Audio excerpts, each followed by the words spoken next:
अस्सलामुअलैकुम। पेशे खिदमत है कहानी पुरस्रार उलूम का माहिर रिटर्न्स। एक ऐसे शख्स की दास्तान जिसे बेपनाह कुव्वतें हासिल थीं। पाकिस्तान आने के बाद औलियाओं की सरजमीन मुल्तान ने मुझे अपनी आगोश में पनाह दी और यहाँ मैंने दुकान हिकमत खोल ली। जड़ी बूटियों से बंदगाने खुदा की खिदमत करता और इतना हासिल हो जाता कि अपना और मुतल्लिकीन का पेट पाल सकता। बाखुदा इल्म फजल से मैंने एक पैसा ना हासिल किया और इसे हराम जाना। कभी कभी मरीजों में ऐसे मरीज भी आ जाते जिनका मर्ज दूसरे अवामिल का मजर होता। ऐसे मरीज को नज़रअंदाज करना मेरे बस की बात ना होती और मजबूरन मुझे उनके मामलात में टांग अड़ानी पड़ती। ऐसे लातादाद वाक़यात हैं और मैं एक वाक़ये से उनका आगाज़ करता हूँ। इरशाद, मैंने कहा और हकीम साहब किसी सोच में डूब गए। फिर बोले, ज़िंदगी के बहुत से गर्म और सर्द देखे हैं और अगर ये कहूँ तो गलत ना होगा वकार मियाँ कि मेरी ज़िंदगी की पूरी कहानी सिर्फ तुम्हारे ही इल्म में नहीं बल्कि तुम्हारी वसातत से हज़ारों अफराद के इल्म में आ चुकी है। जो कुछ किया वो जज्बाती बातें थीं और इन्होंने दिल को बेशक सुकून बख्शा, लेकिन इसके बाद जब ज़िंदगी की ठंडी छाँव में आकर बैठे तो दिल में गुदाज पैदा हो चुका था। और फिर अपना वतन था, ये तो अपने खून से सींची हुई सरजमीन। यहाँ भला किसी से क्या दुश्मनी हो सकती थी। और ये वो दिन भी थे जब अपनी ज़ात से खल्के खुदा का कर्ज अदा करना था और जो कुछ बस में होता उससे ना चूकते, मतलब ज़रूरत के मुताबिक पैसे दे जाता था।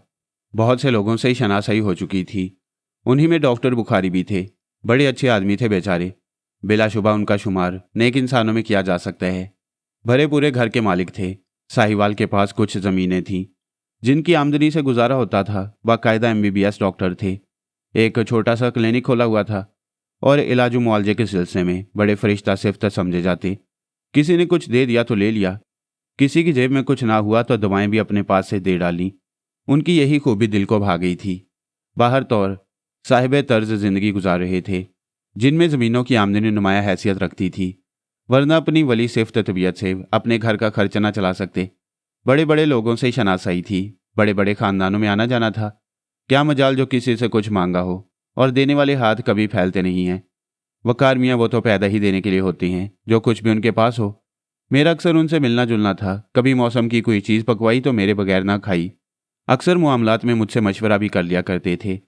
हिकमत के दिल से कायल थे और कभी कोई ऐसा मसला दरपेश ना हुआ जिसमें उन्हें मेरी शख्सियत के दूसरे रूप के बारे में मालूम होता। और ज़ाहिर है मैं भी कोई अपनी पब्लिसिटी तो कर नहीं रहा था। मैं तो खुद सर झुकाकर वक्त गुजारने का कायल था। उन्हीं दिनों बुखारी साहब के यहाँ कुछ मेहमान आए। पता चला कि गुजरामाला से आए हैं, दोस्त हैं, अहलो अयाल के साथ आए हैं। चौधरी अलियास साहब। बुखारी साहब ने मुझसे मुलाकात कराना ज़रूरी समझा। हल्की हल्की सर्दियों का आगाज़ था और बुखारी साहब ठहरे खाने पीने के शौकीन। चुनाचे पाए पकवाए गए और साथ में गजरीला, जो बुखारी साहब की पसंदीदा चीज़ थी। मेरे बगैर भला कैसे खा सकते थे। चुनाचे इतला भिजवाई के शाम का खाना उनके साथ खाऊं। अहलिया ज़रा आने जाने के मामले में सुस्त मिजाज हैं।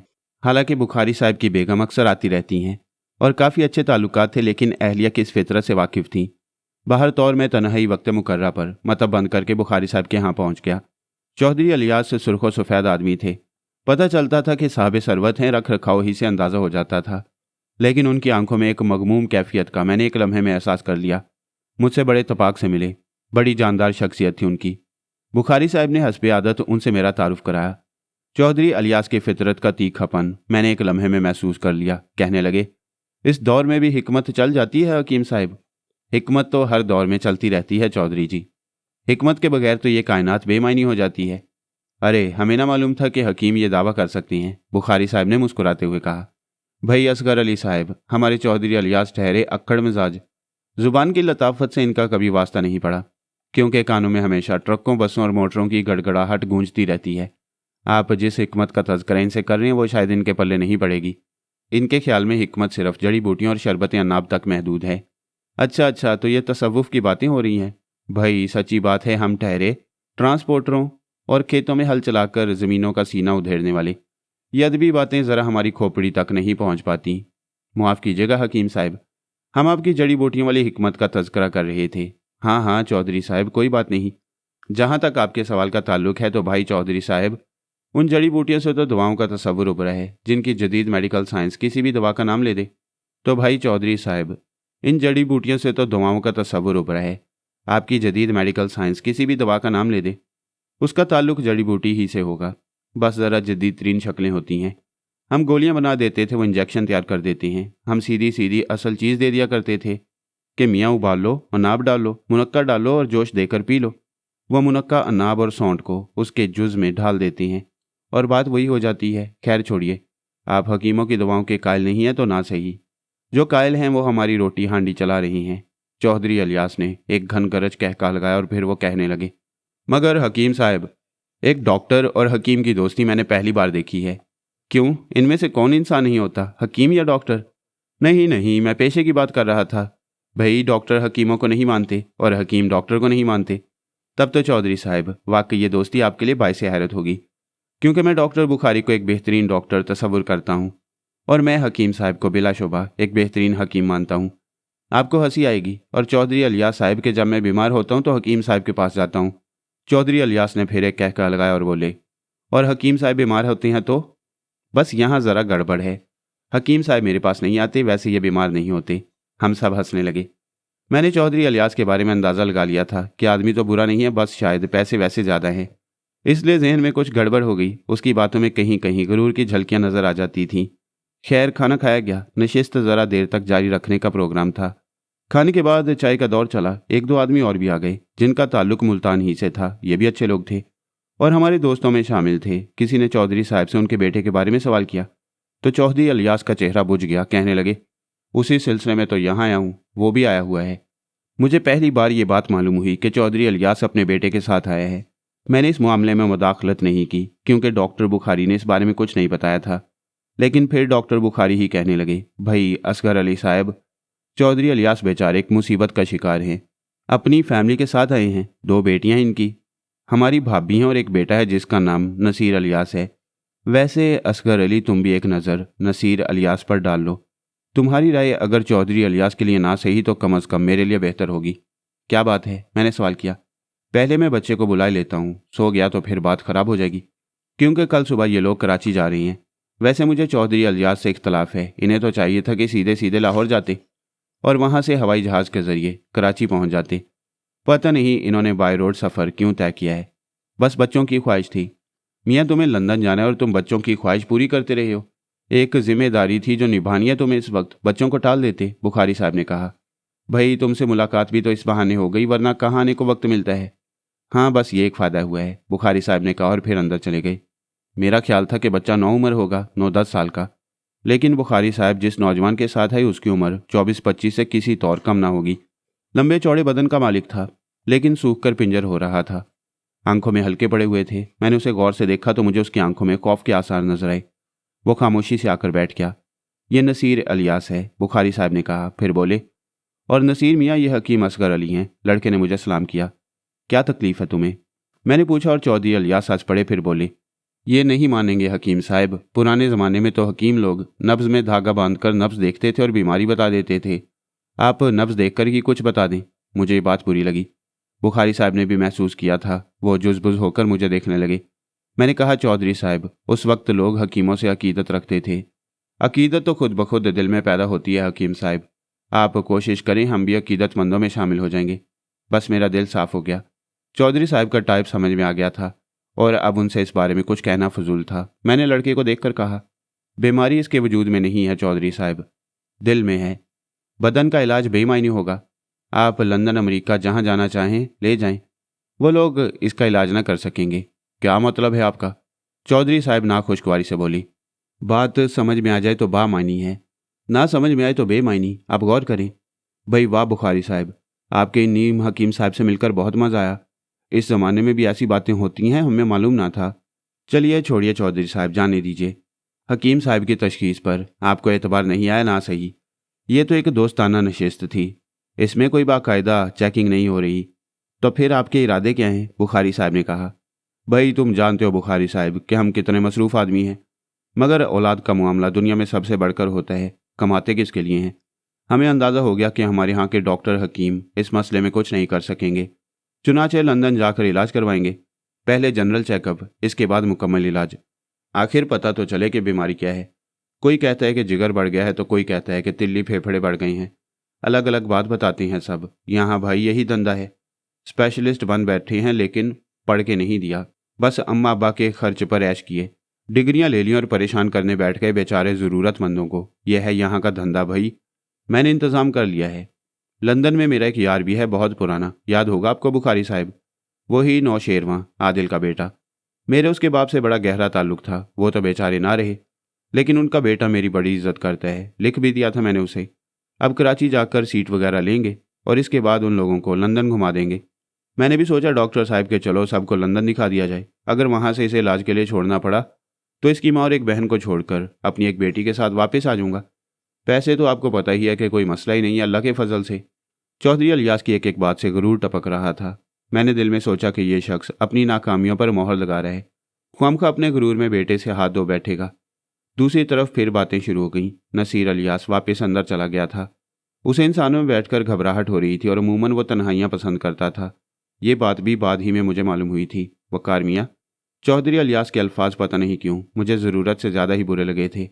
एक बार फिर सिलसिला गुफ्तगू मेरी जानिब उड़ गया और चौधरी साहब ने मुस्कुराते हुए कहा, वैसे यहाँ मुल्तान में तो हकीम साहब आपका धंधा पानी अच्छा खासा चल जाता होगा। लोग आज तक माजूनों और खमीरों के चक्कर में पड़े रहते हैं। पर एक बात है बुखारी साहब, ये माजून और खमीरे होते बड़े मज़ेदार हैं। कम अज़ कम मरीज़ को शिफा हो या ना हो, खाने पीने को ठीक ठाक चीज़ें मिल जाती हैं। हाँ, मुल्तान के लोग गुजरांवाला के लोगों से ज़रा पसमानदा हैं, इसलिए यहाँ अपनी बीमारियों का इलाज ऐसी ही छोटी मोटी चीज़ों में दरियाफ्त कर लिया जाता है। बुखारी साहब तंज़िया अंदाज में बोले। चौधरी साहब की बातें उन्हें भी नापसंद थीं। मैंने हंसते हुए कहा, छोड़िए बुखारी साहब, चौधरी साहब हमारे मेहमान हैं और फिर जहाँ ये खुद मुतमईन हो वही जगह अच्छी है। मरीज़ के लिए सबसे बेहतर तरीका ये होता है कि उसका अपना इत्मीनान भी ज़रूरी है। बुखारी साहब, अपने चौधरी साहब नसीर अलियास के बाप हैं, वो जो फैसला करेंगे सबसे अच्छा होगा। हाँ, एक दो बातें अगर आप चाहें तो हम भी कह दें। इरशाद इरशाद, चौधरी अलियास हंसकर बोले। लंदन जाना आपके लिए कुछ मुमकिन नहीं है चौधरी साहब। मेरा ख्याल है कि आप लंदन जा नहीं सकेंगे। भाई खूब ख्याल है। इस ख्याल की वजह बस यूं समझ लें कि मैंने आपकी नब्ज़ पर धागा बांध कर देख लिया है। मैंने मुस्कुराते हुए कहा और चौधरी अलियास हंसने लगे। धागा तो नहीं बांधा आपने हकीम साहब, भाई मुआफ़ करना, मुझे ज़रा चौंचे लड़ाने की आदत है। मेरा ख्याल है आप मेरी बातों का बुरा मान गई हैं। अच्छा भाई बुखारी साहब, नींद आ रही है, अब सोने की इजाज़त दो, चौधरी अलियास ने कहा। बुखारी साहब खुद भी यही चाहते थे। बातें कुछ तल्ख हो गई थी और उन्हें इसका एहसास था। गर्ज ये कि इसके बाद नशिस्त ख़त्म हो गई। बुखारी साहब टहलते हुए मेरे साथ मेरे घर तक आए। बाकी लोग भी रुखसत हो गए। चौधरी अलियास तो उसी वक्त सोने के लिए चला गया था। बुखारी साहब ने कहा, हकीम साहब आप फराग दिल के मालिक हैं। बाज़ लोग बुरे नहीं होते, लेकिन बात करने का सलीका नहीं होता और वो अपनी सादगी में ऐसी बातें कर जाते हैं कि दूसरे को यह एहसास हो कि उसने उनकी तौहीन की है। क्या ख्याल है आपका? डॉक्टर साहब, हमारे आपके ताल्लुकात ऐसे कच्चे नहीं हैं कि आपके दोस्तों की कोई छोटी मोटी बात बुरी लग जाए। किस चक्कर में पड़े आप? छोड़ें, कोई और मौजू इख्तियार करें। बुखारी साहब मुझे घर तक छोड़ने आए थे और इसके बाद वो चले गए। बात आई गई हो गई। पता नहीं कब चौधरी अलियास कराची गए और इसके बाद क्या कुछ चक्कर रहे। कोई 1.5 माह के बाद की बात है। एक दिन बुखारी साहब खुद मेरे घर आ गए। चेहरे पर अजीब से तासुरात थे। मतलब ही में बैठा हुआ था, कोई मरीज़ नहीं था। शाम को चंद मरीज़ आए थे, उन्हें निपटा दिया था। मौसम कुछ खुनक और बादलों से भरा था। बुखारी साहब की आमद से दिल बहुत खुश हुआ। आइए बुखारी साहब, चाय पीने के इंतजामात कर रहा हूँ। बेगम से कहा था कि चाय बनवा कर भिजवाएं। ये हुई ना मज़ेदार बात कि अब चाय का दौर आपके साथ चलेगा। क्यों नहीं हकीम साहब, बादलों की छाँव में यह चाय जो मज़ा देगी इसका लुत्फ़ ही कुछ और है। और फिर आपके यहाँ की चाय। आज आप कुछ गलत वक्त पर कैसे नजर आ रही हैं? भाई तबीयत कुछ बोझल थी, ज़रा देखिए नब्ज़। क्या बात है? डॉक्टर बुखारी ने हाथ आगे बढ़ा दिया और मैंने डॉक्टर बुखारी की नब्ज़ देखी। कुछ नहीं, वही सर्दी के अचानक असरात। जो शानदार पी लें ठीक हो जाएगी तबीयत। मैं नुस्खा बनवाए देता हूँ। डॉक्टर साहब खामोश हो गए। चाय आ गई। मैंने एक लम्हे में डॉक्टर बुखारी के चेहरे पर कुछ हिचकिचाहट देखी और खुद ही पूछ डाला, इसका मतलब है कि कुछ और बात भी है? कह डालो यार, क्या कोई ऐसी बात होती है जिसके लिए तुम्हें हिचकिचाना पड़े? नहीं, मैं जानता हूँ कि तुम मेरे चेहरे से कोई ना कोई अंदाज़ा ज़रूर लगा लोगे हकीम असगर अली। अब कह डालो भाई, हर वक्त इम्तिहान मत लिया करो। मैंने कहा। वो चौधरी अलियास की बेगम आई हैं, एक बेटी के साथ। चौधरी अलियास की बेगम? हाँ। खैरियत? खैरियत नहीं है, यूं समझ लो। क्या हुआ भाई? मुझे याद है हकीम साहब कि आपने चौधरी अलियास से कहा था कि वह लंदन नहीं जा सकेगा। बात उस वक्त किसी अहमियत की हामिल नहीं थी, लेकिन चौधरी अलियास अपने बेटे को लेकर लंदन नहीं जा सका। वो बात न जाने कब चौधरी अलियास ने अपनी बेगम से कह डाली और वह बेचारी ममता की मारी यहाँ दौड़ी चली आई। पूरी तफसील बताओ चौधरी अलियास को क्या हुआ? मैंने कहा। चौधरी अलियास दूसरे दिन यहाँ से कराची रवाना हुए थे। कराची में उन्होंने अपने किसी रिश्तेदार के घर क़याम करने के बजाय होटल के क़याम को तरजीह दी। बस ज़रा दौलत में खेलता हुआ आदमी और कितना ही अच्छा हो, लेकिन इंसान दौलत के आने के बाद कुछ भटक ही जाता है। चौधरी इलियास बेचारे में भी ये खराबी पैदा हो गई है, चुनाचे खुद को लिए दिए रखता है। गालिबन इसमें अपनी शान समझता होगा। उस दिन उसने जो तरीक़ाकार इख्तियार किया होगा उसने मुझे शर्मिंदा कर दिया, क्योंकि मैंने आपको वहां पर बुलाया था। भाई उस दिन रास्ते में मैंने तुमसे कह दिया था कि ऐसी बातें तो हो ही जाती हैं, इसमें परेशानी की क्या बात है। तुम तो ये बताओ कि चौधरी इलियास लंदन क्यों नहीं जा सका। यहाँ से जाने के बाद चौधरी इलियास ने सीटें हासिल की और लंदन जाने के लिए तैयार हो गए। पहली बार उन्हें जिस जहाज से फ्लाई करना था उसमें कहीं से बम रखने की इतला मिल गई और फ्लाइट कैंसिल कर दी गई। तलाशी ली गई, बम के आसार मिल रहे थे लेकिन बम नहीं मिल रहा था। नतीजा ये हुआ कि वो फ्लाइट मुलतवी करनी पड़ी और ये लोग वापस होटल आ गए। फिर एक हफ्ते के बाद इन्हें दोबारा लंदन की फ़्लाइट हासिल हो गई। उस दिन कोई ऐसा मसला नहीं था, लेकिन जब होटल से एयरपोर्ट चले तो रास्ते में ट्रैफिक जाम हो गया और ऐसा जाम हुआ कि कोई रास्ता ही ना रहा निकलने के लिए। नतीजा ये हुआ कि वो एयरपोर्ट ना पहुंच सके और फ्लाइट निकल गई। इस तरह वो दूसरी बार भी लंदन जाने में नाकाम रहे। लेकिन चौधरी जाना ज़रूर चाहता था, चुनाचे फिर वो होटल में मुकीम हो गया। दूसरे दिन किसी काम से बाहर निकला तो उसकी टैक्सी का एक्सीडेंट हो गया, जिसके नतीजे में उसकी पिंडली की हड्डी फ्रैक्चर हो गई और उसे अस्पताल पहुंचाना पड़ गया। पै दर पे इन 3 हादसात से चौधरी तो खैर मुतासर न हुआ, लेकिन औरतें ज़रा दूसरी शख्सियत की हामिल होती हैं। बेगम चौधरी को यह ख्याल हुआ कि यह सफ़र उनके लिए मनहूस है, चुनाचे उन्होंने लंदन जाने का इरादा मुलतवी कर दिया और किसी कीमत पर वहां जाने के लिए तैयार न हुई। वैसे भी चौधरी को तो फ्रैक्चर हो गया था और वो वैसे ही 2-3 महीने के लिए लंबा हो गया था। चुनाचे वो लोग किसी न किसी तरह वहां के अस्पताल से वापस हो गई और अब गुजरावाला में है। चौधरी की टांग पर प्लास्टर चढ़ा हुआ है और वो साहिब फराश है।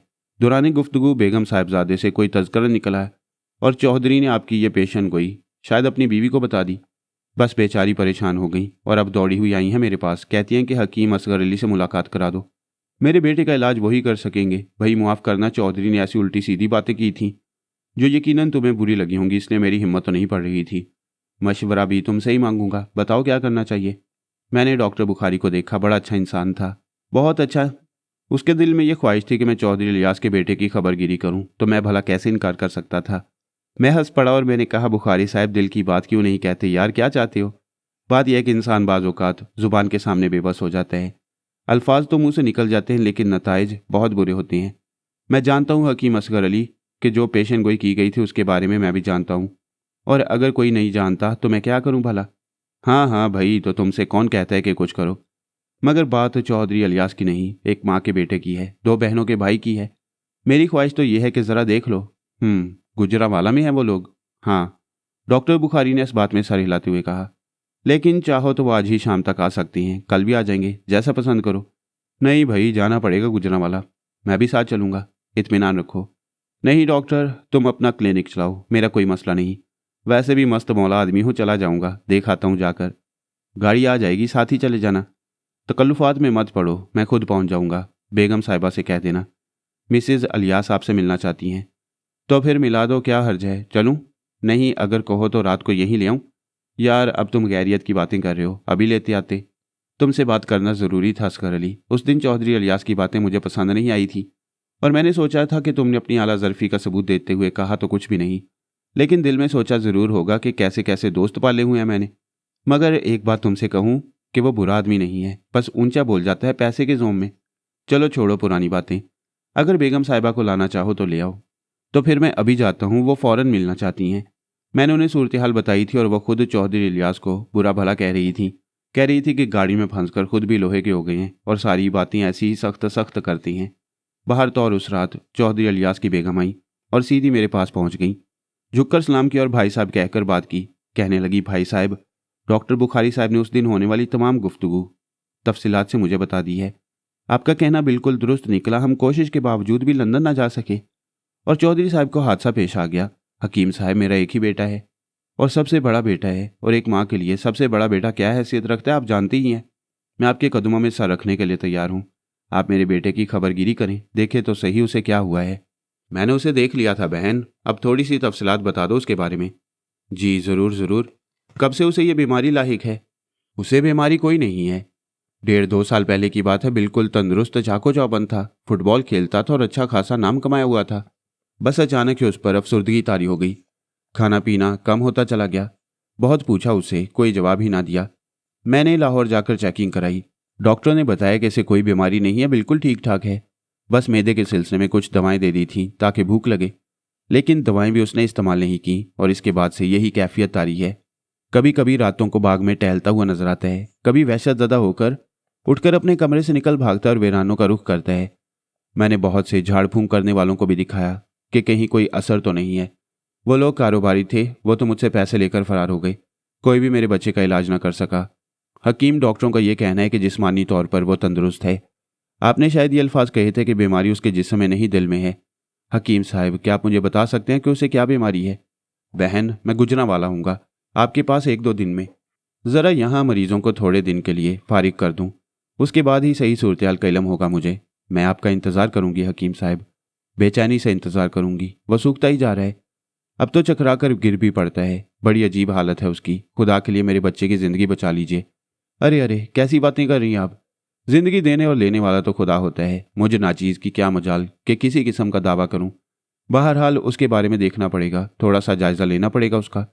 कोई ऐसी वैसी बात तो नहीं महसूस की आपने इस दौरान? कैसी? मिसेज अलियास ने पूछा। मेरा मतलब है कोई ऐसी गैर मुतवक्का बात जिससे आपको एहसास हुआ हो कि कोई खास बात है? नहीं, ऐसी तो कोई बात कभी महसूस नहीं की। अच्छा ठीक है, हो जाएगा काम। मैं 2-3 दिन में पहुंच जाऊंगा। लेकिन अलियास साहब तो इस सिलसिले में कोई एतराज़ नहीं करेंगे? वो शर्मिंदा हैं, आप खुद आकर देख लीजिए। अब तो वो खुद भी परेशान हो गए हैं नसीर के सिलसिले में, और अक्सर मैंने उन्हें गमज़दा देखा है। अच्छा ठीक है, आप इत्मीनान रखिए, मैं पहुंच जाऊंगा, मैंने कहा और मिसेज अलियास रुखसत हो गई। दूसरे दिन मैंने डॉक्टर बुखारी से कहा कि परसों मैं गुजरांवाला रवाना हो जाऊंगा, तो मेरे साथ एक आदमी कर देना ताकि वो मुझे चौधरी अलियास के घर पहुंचा दे। डॉक्टर बुखारी ने अपने मुलाजिम को उसके लिए मखसूस कर दिया और दूसरे दिन से मैंने हर आने वाले मरीज को 1 या 2 हफ्ते की दवाएं देना शुरू कर दी और उनसे कहा कि 2 दिन के बाद मैं कम अज़ कम 1-1.5 हफ्ते के लिए मतलब नहीं खोलूंगा। इन कामों से फारिग होने के बाद मैंने गुजरांवाला जाने का तमाम इंतजाम कर लिया और डॉक्टर बुखारी के एक आदमी के साथ गुजरांवाला पहुंच गया। चौधरी अलियास के बारे में बुखारी साहब मुझे अच्छी तरह बता चुके थे कि रुपए पैसे की उसके पास कमी नहीं, बहुत बड़ी ज़मीनों का मालिक है और सबसे बड़ी बात यह कि उसका ट्रांसपोर्ट का कारोबार है। कई ट्रक और बसें वगैरह चलती हैं उसकी। उन दिनों चौधरी अलियास घर ही पर था और उसकी टांग पर प्लास्टर चढ़ा हुआ था। बहुत ही आला दर्जे का घर था। गो तर्ज तामीर ज़रा पुरानी किस्म का था, लेकिन वसअत बेपनाह थी और चौधरी ने अपने तौर पर उसमें तमाम आसाइशों का बंदोबस्त कर रखा था। बहुत बड़ा लॉन लगाया हुआ था जिसमें पपीता, नारियल और कीनों के दरख्तों की बहुतात थी। इससे खुशगवार फिजा में उसके घर की हैसियत बहुत ही हसीन थी। सामने वसी और ईजा हाथे में बाग लगा हुआ था, घास लगी हुई थी और फिर असल इमारत तक रास्ता जाता। बगली सिमत मेहमान खाना था और उसी मेहमान खाने में मेरा क्याम रहा। बेगम चौधरी ने खुद ही आगे बढ़कर मेरा इस्तकबाल किया था और वहां से मुझे सीधा चौधरी अलियास के पास ले गई थी। चौधरी अलियास एक आला दर्जे के बिस्तर पर दराज था। दानी सिमत हुक्का रखा हुआ था। एक मुलाजिम पास बैठा हुआ पांव दबा रहा था।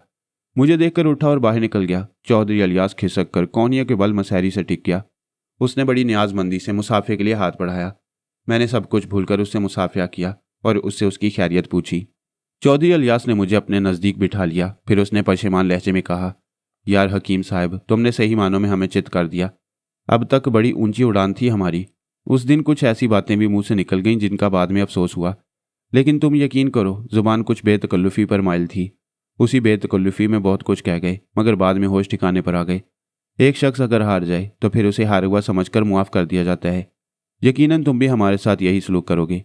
मेरे होंठों पर मुस्कुराहट फैल गई और मैंने उसका शाना थपथपाते हुए कहा, नहीं चौधरी अलियास, बिलाशुबा झूठ नहीं बोलूंगा। उस वक्त मुझे तुम्हारी बातें बुरी लगी थीं, लेकिन अब मेरे दिल में उनके लिए कोई रंजिश नहीं।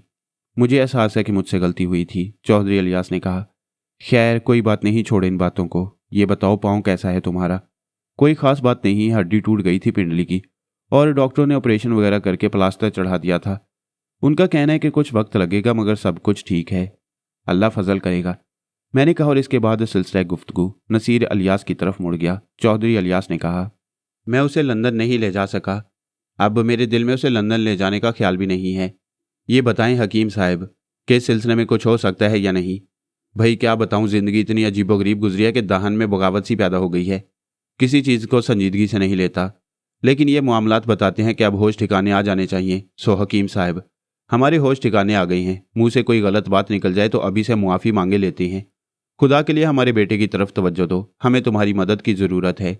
चौधरी अलियास ने कहा और मैंने गर्दन हिलाते हुए कहा, जिस काबिल हूँ कोशिश करूँगा। शिफा तो तुम जानते हो खुदा के हाथ में होती है। जो उसका हुक्म होगा वो सबसे बरतरों वाला होगा। बेशक बेशक, मैं हर ताउन के लिए तैयार हूँ। खुद तो कुछ नहीं कर सकता, लेकिन यहाँ जितने लोग हैं सब तुमसे ताउन करेंगे। मैं सबको हदायत कर दूंगा। हकीम साहब, अब कोई ऐसी बात नहीं कहूँगा जिससे तुम्हारी दिल आज़ारी हो। बस एक बात कहने से पहले उसके लिए मुआफ़ी मांगे लेता हूँ। मैंने सवाली नज़रों से चौधरी इलियास को देखा तो उसने कहा, इस सिलसिले में जो भी खिदमत हो मुझसे ज़रूर ले लेना। तो फिर आप आराम करें और जैसे आपका दिल चाहे इस सिलसिले में काम करें। किसी को यहाँ कोई एतराज़ नहीं होगा। नसीर कहाँ है? मैंने सवाल किया और बेगम साहिबा ने बताया कि वो अपने कमरे में है। उसकी मुकम्मल कैफियत से मुझे आगाह करें। मैं आपको बता चुकी हूँ कि कुछ अर्सा पहले वो बिल्कुल नॉर्मल था। आप उसकी तालीमी रिपोर्ट भी देख सकती हैं, उसके मशागिल भी मालूम कर सकती हैं। अचानक से उस पर अफसरदगी का हमला हुआ और इसके बाद उसकी ये कैफियत हो गई। हम चाहते हैं कि वो हमारे पास हमारे कमरे में सोया करे, लेकिन वो हमेशा से अलग सोने का आदी है और वो दरवाज़ा बंद कर लेता है। फिर कई बार हमने उसके कमरे में चीखों की आवाज़ें सुनी हैं और दरवाज़ा खोलकर देखा भी है। उस वक्त उसकी हालत बहुत ख़राब होती है। चेहरे पर वहशत बरसती है, बाल नुचे हुए होते हैं। वो बड़ी मुश्किल से नॉर्मल होता है, लेकिन किसी दिमागी खराबी के आसार नज़र नहीं आते। बदन सूखता चला जा रहा है। पढ़ना लिखना तो कब का तर्क कर चुका है हकीम साहब, पता नहीं क्या हो गया है।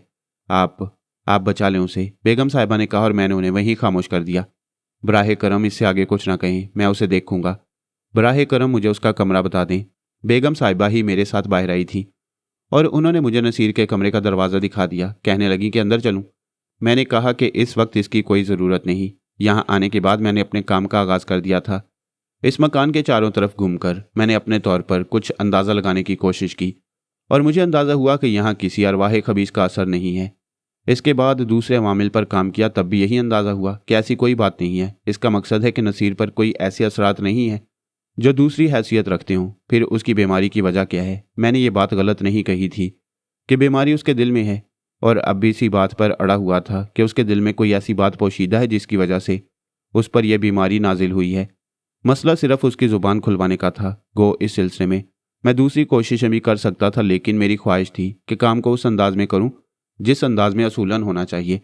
बहरहाल यहाँ आने के बाद ये तमाम अंदाजे लगाए और उसके बाद मैं एक दिन नसीर की ख्वाबगाह में जा पहुंचा। दोपहर का वक्त था। गो मौसम गर्म नहीं था, लेकिन बाहर तौर माहौल कुछ पुरस्रार सा था। मैं नसीर के कमरे में दाखिल हुआ तो वह एक आराम कुर्सी में दराज खला में घूर रहा था। मुझे देखकर चौंका और फिर सीधा होकर बैठ गया। फिर इखलाकी अंदाज में मुस्कुराया। कहो भाई नसीर, यहाँ क्या हाल है? ठीक हूँ हकीम साहब, आप सुनाइए। यहाँ आकर बोर तो नहीं हो रहे? भाई, हम अब इस उम्र में कहाँ हैं कि बोरियत वगैरह का कोई एहसास हो हमें। तुम्हारे सिलसिले में परेशान है और तुम जानते हो कि चौधरी साहब ने हमें इसी सिलसिले में बुलाया है। नसीर ने कोई जवाब नहीं दिया। तब मैंने उससे कहा, बेटे, सुना तो ये जाता है कि डॉक्टर से कोई चीज़ पोशीदा नहीं रखी जाती, और एक बात पर मुझे एतमाद भी है, वो ये कि जो कुछ भी तुम्हारे दिल में है, मैं तो ये नहीं कहता कि मैं तुम्हारी कोई बहुत बड़ी मदद कर सकता हूँ, लेकिन वादा कर सकता हूँ कि कोशिश करूँगा। दिल में जो कुछ भी है मुझे बता दो। मैंने नसीर के चेहरे पर इज़्तिराब की एक लहर देखी। फिर उसने आहिस्ता से कहा, मेरे दिल में क्या है हकीम साहब, कुछ हो तो बताऊँ ना। अफसोस तो यही है कि तुमने किसी को इस काबिल नहीं समझा। देखो नसीर मियाँ, ज़िंदगी सबसे कीमती शय है और सेहत ज़िंदगी के लिए इंतहाई ज़रूरी। तुम्हारी जिस्मानी कैफियत के बारे में मेरा खुद भी यही अंदाज़ा है कि वो इतनी बड़ी नहीं है। कोई खौफ, कोई एहसास तुम्हें खाए जा रहा है। अगर उसमें किसी को अपना शरीके राज बना लो तो मैं समझता हूँ कि तुम्हारी कैफियत बेहतर हो जाएगी। नसीर खोई खोई निगाहों से मुझे देखता रहा। फिर उसने कहा, हकीम साहब, ऐसी कोई बात मेरे जहन में नहीं है। जहाँ तक खौफ का ताल्लुक है तो इस सिलसिले में आपकी बात मानता हूँ कि ऐसा है। हाँ हाँ, मुझे बताओ क्या कैफियत है, कैसा खौफ है तुम्हें? बस मुझे ऐसा महसूस होता है जैसे कोई मेरे कमरे में दाखिल होता है, दबे पाँव, चुपके चुपके, आहिस्ता आहिस्ता, और फिर मेरे सामने खड़ा हो जाता है।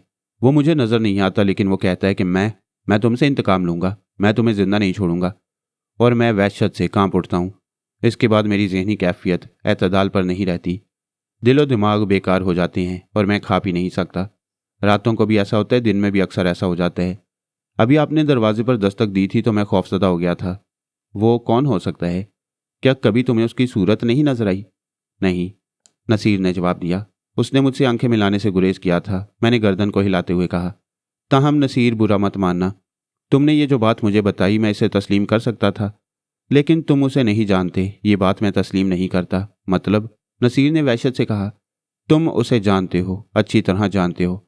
अच्छा ये बताओ, रात को नींद का क्या आलम है? नसीर, जो मेरी बातों से किसी कदर परेशान हो गया था, इस सवाल पर ज़रा मोतदिल हो गया और कहने लगा, नींद नहीं आती हकीम साहब, नींद बिल्कुल नहीं आती। बस अगर मेरी कोई सबसे बड़ी बीमारी है तो यही है। आप मेरी आंखों के ये हल्के देख रहे हैं, ये सिर्फ नींद न आने की वजह से पैदा हो रहे हैं। डॉक्टर को तुमने इस सिलसिले में बताया? हाँ, क्यों नहीं, बता चुका हूँ। ठीक है, तो आज रात तुम्हें नींद आ जाएगी। मैं नहीं समझा। बस आज रात तुम्हें नींद आ जाएगी, लेकिन जब कल सोने के बाद सुबह को जागो तो एक काम तुम्हें करना होगा। क्या? मुझे उस शख्स का नाम बता दोगे जिससे तुम खौफजदा हो? आप अजीब बातें कर रहे हैं। जब मैं ये नाम जानता ही नहीं तो आपको क्या बताऊंगा? नसीर ने किसी कदर दुरुस्त लहजे में कहा। अच्छा, आराम करो, मैंने जवाब दिया और कमरे से बाहर निकल आया। इस बात पर मुझे मुकम्मल यकीन हो गया था कि नसीर के दिल में कोई बात पोशीदा है। वो उस शख्स को ज़रूर जानता है जो उसे परेशान करता रहता है, लेकिन वो कौन है और क्या है, ये बात अभी से गैराज में थी। बाहर तौर उसी दिन गुजरांवाला के अतार की दुकान से मैंने अपनी ज़रूरत की चंद चीज़ें खरीदी और उसके बाद उनका महलूल तैयार किया। रात को ये महलूल मैंने खाने के बाद नसीर अलियास को पिला दिया। बेगम साहिबा और चौधरी अलियास मुझसे मुकम्मल ताउन कर रहे थे। उस रात नसीर सुकून से सोया, लेकिन मैं बेसुकून रहा। मैं रात को तकरीबन 11:45 मेहमान खाने से निकला और चोरों की तरह रिहायशी इलाके में दाखिल हो गया और उसके बाद नसीर के कमरे की निगरानी करना मेरी जिम्मेदारी थी। रात के तकरीबन 1:45 होंगे जब किसी आहट से अचानक मेरी आंख खुल गई। मैंने एक साए को देखा जो आहिस्ता आहिस्ता नसीर के कमरे की जानिब जा रहा था। साए ने दरवाजे पर हाथ रखा और दरवाजे के पट ऐसे खुल गए जैसे अंदर से जंजीर बंद ना हो। हालांकि नसीर हमेशा दरवाज़ा बंद करके सोता था। साया अंदर दाखिल हो गया और मेरी निगाहें दरवाजे पर जमी रहीं। मैंने उसे परेशान करना मुनासिब नहीं समझा, लेकिन यह साया मेरी तवक्को के मुताबिक था। साया वापस निकला तो मैं उसके ताक़ुब में चल पड़ा। मुझे यकीन था कि आज नसीर गहरी नींद सो रहा होगा और साया उसे परेशान ना कर सका होगा। साया उसके मकान के दरवाजे से बाहर निकला और यह दरवाज़ा भी उसी तरह खुल गया जैसे बस उसका रास्ता बंद ना हो पाता हो। मैं साए का ताक़ुब करता रहा। वैसे मैंने अपने आप को बहुत से पर्दों में पोशीदा कर लिया था, उन पर्दों में जिनमें मुझे कोई देख नहीं सकता था, और यही वजह थी कि उस साए को भी मेरे ताक़ुब का अंदाज़ा न हो सका। मैं उसके पीछे पीछे चलता रहा। काफ़ी फासले पर पहुंचने के बाद बरगद के एक बड़े दरख्त के अकबी हिस्से में कुछ टूटे फूटे खंडरात पड़े हुए थे। उन खंडरात के एक हिस्से में साया ज़मीन पर बैठ गया और उसके बाद वहीं रूपोश हो गया। थोड़ी देर के बाद मैं उसी जगह था और यहाँ खड़ा हुआ उस ज़मीन को देख रहा था। थोड़ी देर तक मैं वहाँ रहा और कुछ पढ़ता रहा। उसके बाद वहाँ से वापस पलट आया। इसके बाद मैं अपने कमरे में आकर आराम से सो गया। कम से कम एक अंदाज़ा लगा लिया था मैंने। दूसरे दिन तकरीबन 9:45 नसीर खुद ही मेरे पास पहुंचा। एक ही रात में उसकी हालत काफ़ी बेहतर नजर आ रही थी और इस बेहतरी को शायद बेगम साहिबा और चौधरी अलियास ने भी महसूस कर लिया था। सुबह के नाश्ते पर चूंकि वो हमारे साथ मौजूद नहीं था, इसलिए उस वक्त उससे मुलाकात नहीं हुई थी, लेकिन उस वक्त जो ही वो आया पीछे पीछे बेगम साहिबा भी पहुंच गई और मैं नसीर से कोई बात न कर सका। बेगम साहिबा ने खुशी के अंदाज में कहा, हकीम साहब, इसके चेहरे पर बहाली नजर आ रही है, आप देख रहे हैं? हाँ हाँ, क्यों नहीं, इलाज होगा तो सूरत हाल बेहतर हो जाएगी। रात मुझे नींद आ गई थी। बहुत अरसे के बाद नींद मुझे कितनी अजीब महसूस हुई मैं बता नहीं सकता आपको हकीम साहब, नसीर ने खुशी के अंदाज में कहा। फिर बोला, मुझे हर रात इसी तरह सुला दीजिए, आप यकीन करें कि मेरी हालत काफ़ी बेहतर हो जाएगी। हाँ, यकीनन हो जाएगी। बेगम साहिबा, मैं इनसे कुछ बातें करना चाहता हूँ, हमें तन्हाई दरकार है। मैंने बेगम साहिबा से कहा और बेगम साहिबा खुश खुश बाहर चली गई। नसीर मेरा चेहरा देख रहा था। तुमने देखा नसीर, एक ही रात में तुम पर क्या असरात मुरतब हुए हैं। इसकी वजह यह है कि यह रात मुझ पर खौफ की रात नहीं बनी। हाँ, हो सकता है मैं तुम्हारे ये खौफ हमेशा के लिए दूर कर दूँ, लेकिन तुम्हें अपनी ज़ुबान खोलना पड़ेगी। इस सिलसिले में मैं आपकी कोई मदद नहीं कर सकता, माजरत खा हूँ, नसीर ने खुश्क लहजे में कहा। अच्छा चलो ठीक है, तुम्हें मेरे साथ चलना है, मैंने कहा और नसीर चौंक कर मुझे देखने लगा। कहाँ? अब ये बताना भी ज़रूरी है, तुम्हारा इलाज कर रहा हूँ, इतना हक तो है मुझे। ठीक है, आप हुक्म दें तो ज़रूर जाऊँगा, उसने जवाब दिया और मैं खामोश हो गया। फिर मैंने कहा, 1 बजे के बाद हम तुम दोनों चहलकदमी के लिए निकलेंगे और मैं तुम्हें वहाँ ले जाऊँगा जहाँ ले जाना चाहता हूँ। नसीर ने वादा कर लिया। चुनाचे दोपहर का खाना हमने खाया। नसीर भी हमारे साथ शरीक था। आज उसने थोड़ी बहुत खुराक भी बढ़ाई थी और चौधरी अलियास अकीदतमंद निगाहों से मुझे देख रहा था। नसीर तो चला गया। चौधरी अलियास ने मुझसे कहा, एक बार मैंने आपसे कहा था हकीम साहब कि अकीदत तो खुद ब खुद दिल में पैदा हो चुकी है। मुआफ़ी चाहता हूँ, एक बार फिर मुआफ़ी चाहता हूँ। न जाने क्यों आप बार बार इन बातों को याद करने लगती हैं, मैं तो इन्हें भूल भी चुका हूँ। मुझे अब ना जाने क्यों यकीन हो गया है कि मेरा नसीर ठीक हो जाएगा। ये सब कुछ खुदा के मामलात हैं, वो जानता है कि आने वाला वक्त क्या होगा। अच्छा, अब आप लोग आराम करें, मुझे कहीं जाना है। नसीर भी मेरे साथ ही जा रहा है। अच्छा, चौधरी अलियास ने खुश होकर कहा, फिर बोला, कल मेरा प्लास्टर कट जाएगा, डॉक्टर यही कहती हैं। हो सकता है इसके बाद मैं भी आपकी कोई मदद कर सकूं। नहीं नहीं, मुझे किसी मदद की ज़रूरत नहीं है, सब ठीक है, मैंने जवाब दिया और अपने कमरे में आ गया। वक्त मुकर्रर पर नसीर मेरे पास पहुंच गया। वह कुछ परेशान सा नजर आ रहा था। मैंने उस पर कोई तवज्जो नहीं दी और उसके बाद उसके साथ बाहर निकल गया। काफ़ी फासले तक तो नसीर अलियास ने मेरे साथ चलने में कोई एतराज़ नहीं किया, लेकिन जब मैंने उस बरगद की सिमत इख्तियार की तो उसके कदम रुक गए और वह खौफ भरी निगाहों से मुझे देखने लगा। उधर क्यों चल रहे हैं हकीम साहब? आ जाओ मियाँ, आ जाओ, रुकना मुनासिब नहीं है। नहीं, मैं उस तरफ नहीं जाऊंगा, आप मुझे वहां नहीं ले जा सकते। मैंने रुककर नसीर को देखा और फिर ठहरे हुए लहजे में कहा, देखो नसीर, मैं जो चाहता हूं उसे करने के लिए तुम्हें हर तरह मजबूर कर सकता हूं। मैं अगर चाहूं तो तुम परवास करते हुए वहां तक पहुंचोगे जहां मैं तुम्हें ले जाना चाहता हूं। लेकिन क्या यह बेहतर नहीं होगा कि तुम खुद ही मेरा साथ दो? मैं वहां नहीं जाऊंगा, किसी कीमत पर नहीं जाऊंगा। आ जाओ, मेरे पीछे पीछे आ जाओ।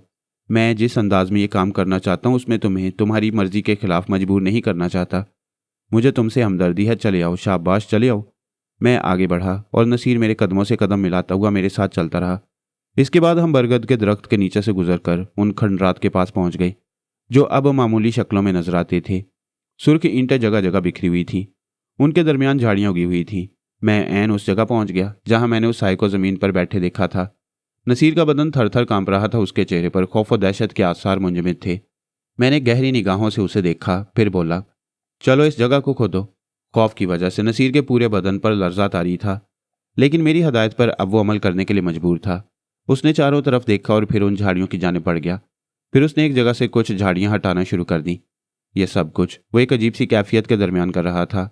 झाड़ियां और खुश्क टहनियां एक तरफ फेंकने के बाद उसने एक गड्ढे की जानिब देखा और मैं उसके करीब पहुंच गया।